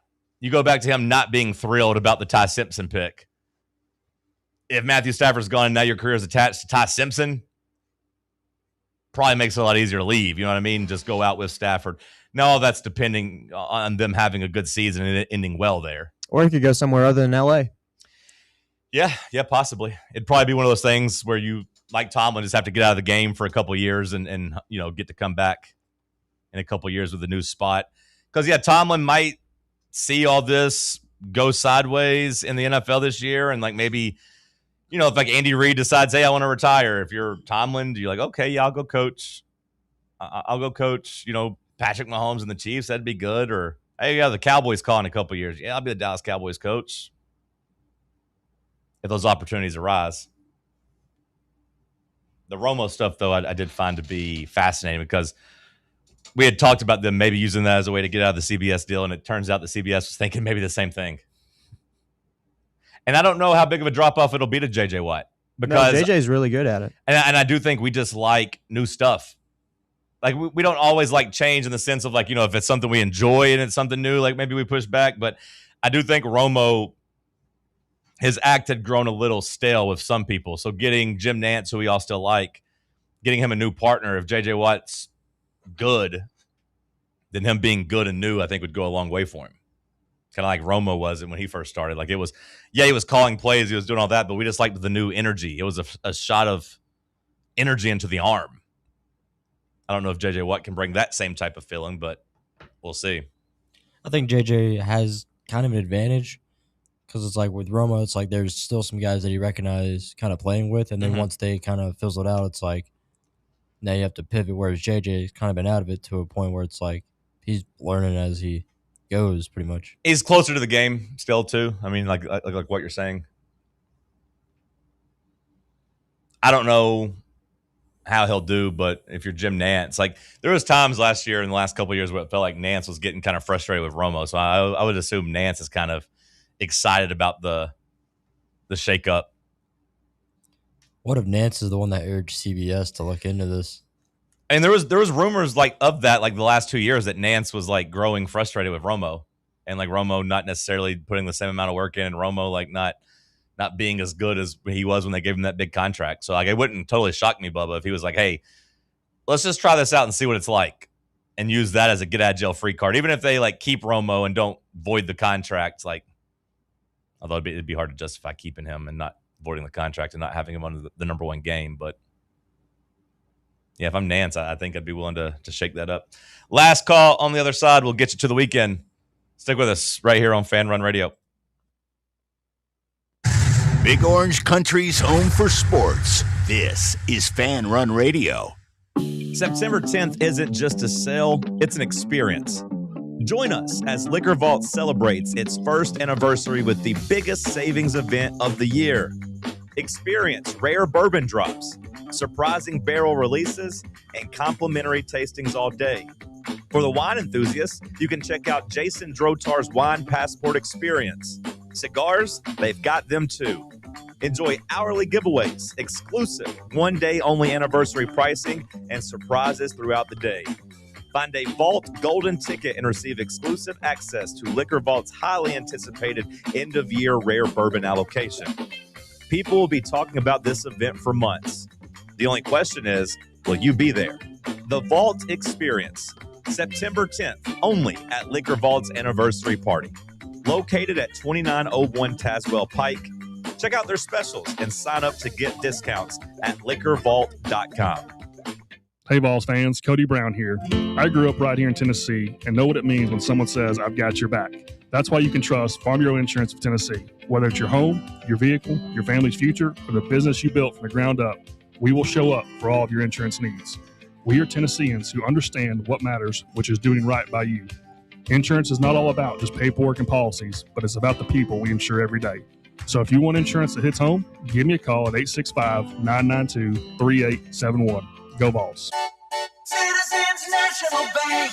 Life is more fun with a Good Life account, offering extra benefits, including bank travel. Experience the trip of a lifetime to Ireland. Explore rolling green hills, historic castles, and charming villages across the Emerald Isle. Get in on the fun. Call 865-429-7935 today. Citizens National Bank. Banking never felt so good. Member FDIC. Join us for the third annual Fan Run Night at the Smokies, Thursday, August 13th at Covenant Health Park. Come hang out with the Fan Run crew and arrive early to pick up some swag as we watch the Smokies take on the Rocket City Trash Pandas on a Thirsty Thursday, featuring half-price draft beers all night long. It's the third annual Fan Run Night with the Smokies, Thursday, August 13th. Listen to Fan Run Radio for details on how to score free tickets. Golf Envy Farragut is the premier indoor golf experience you've been looking for. And right now they are offering a limited number of founding memberships. Golfers can reserve their spot for just $150 before their September grand opening. Founding members receive 90 days of unlimited guest passes, as well as an exclusive risk-free first month. That's right. Try out Golf Envy with no obligation. Give it 30 days, and if it's not the right fit for what you're looking for, your first month's dues will be refunded. Members will get access to their Golf Zone 2 Vision NX simulator technology, the most realistic simulator on the market, where they can play more than 300 courses and compete in leagues and tournaments with players all across the country. Golf, rain or shine, 24/7, 365. To learn more and become a founding member, visit their website at farragut.golfenvy.com/presale. Are you ready for the start of a new season? Maybe looking for your team to go on a tournament run? Get game day ready with Crumble. Head on over to your nearest location and pick up 12 pre-selected cookies plus exclusive toppers. When you're looking for dessert options, there's no question about who you should call on. Our listeners already know. Last year, the Dubai chocolate was a home run, along with the brownie batter. Oreo crumb was another crowd favorite. What new flavor will set the standard this season? If you're in the Knoxville area, there are 3 locations ready to serve you: Clinton Highway, Parkside Drive, and Maryville. Download the Crumble app to build your best lineup and vote on the best combos. You can even put your bid in to request a new flavor. Order in the app and slide on over to your nearest location. Tell them Fan Run sent you, and as always, it's for the fans, by the fans. Don't miss the cookies.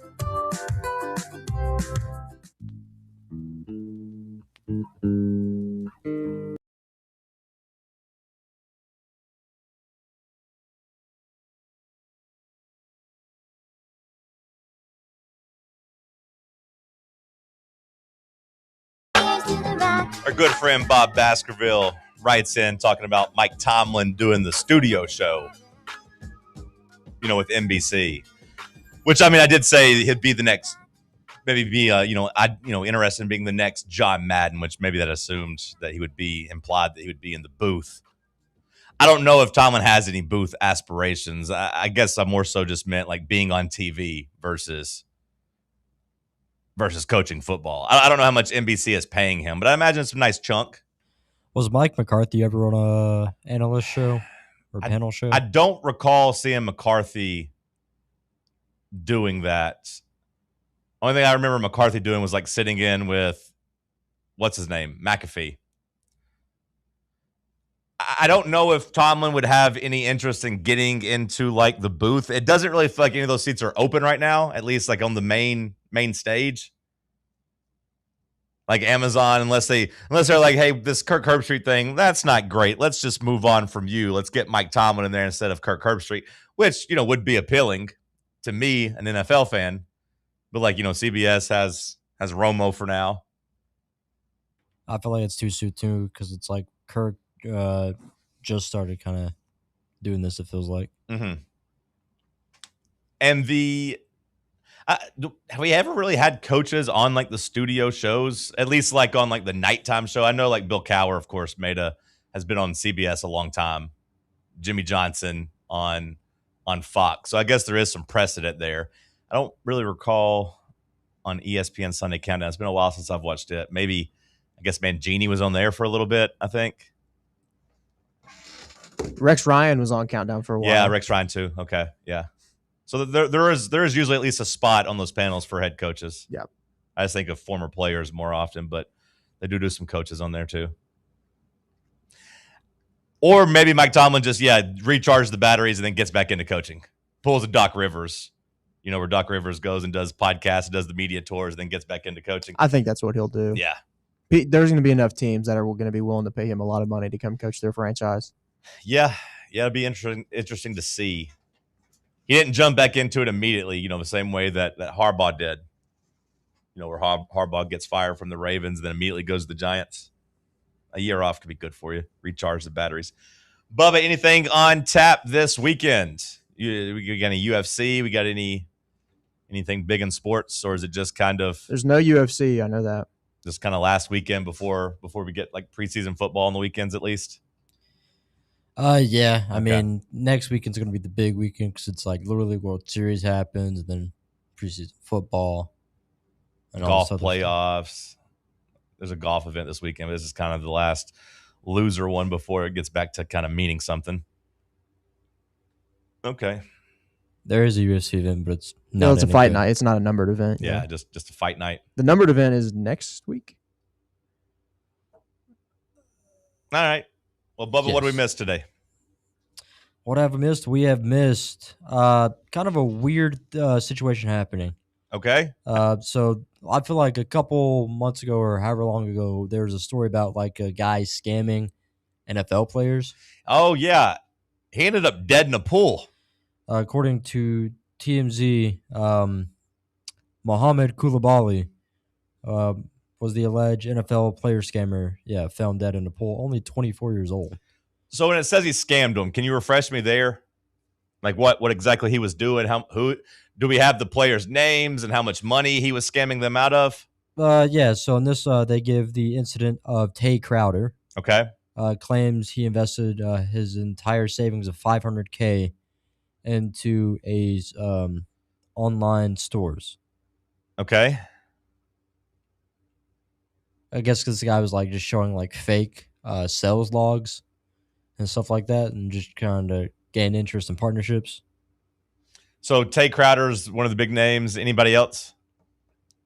That they have directly linked to this, not that I can find. So this guy ended up dead in his pool. Like, was he murdered? Are they suspecting murder there, or just like he had an accident and drowned in the pool, or like, fell asleep or overdosed or something? Or are they suspecting foul play? Do we know? We don't really know much of anything. Okay. We'll get to the bottom of it. But I did see that story kind of pop up. I'm surprised we didn't get a shout out so far for your Red Sox last night, Bubba. They continue just to play some awesome baseball and won maybe the game of the year last night. That was pretty electric, where they're back on another win streak, 8 in a row. They trailed in the 9th. They tied it. They trailed in the 10th. They came back and tied it. They trailed in the 11th, came back and tied it. And they trailed in the 12th and came back and tied it before winning in 13. Yep, 12-11. Little Durbin. Where are you at right now with the Red Sox, Bubba? Do you think they could actually like win the AL? Are we thinking of them as a potential like World Series team? I mean, my expectations are lower, just so anything. Sure. But I'm postseason aspirations for sure. Vibes are pretty high. Well, yeah, sure. They better make the damn postseason at this point. But like they have the second best odds right now, Bubba, in terms of on FanDuel of just winning the American League. And like the way they're playing, like if they go up against that Yankees lineup in like an ALCS, I think most of us would pick the Red Sox to beat them. I know the Yankees have some really good pitching, but especially without Aaron Judge, they ain't got much pop in that lineup right now.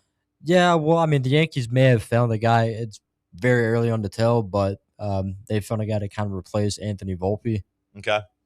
Who like in his first start, he hit a home run, which matched like Volpe's past like 35, 40 games. A little home run action. Well, there's that. There's a thing here about how the female Tour de France cyclists potentially being disqualified for padded bras that alter their chest shape, making them more aerodynamic. Yep. So is this the female equivalent of the penis injections of the Olympics? Do you remember that story from the Winter Olympics where the long jumpers were giving themselves a shot in the penis? Why would they want a long jumper?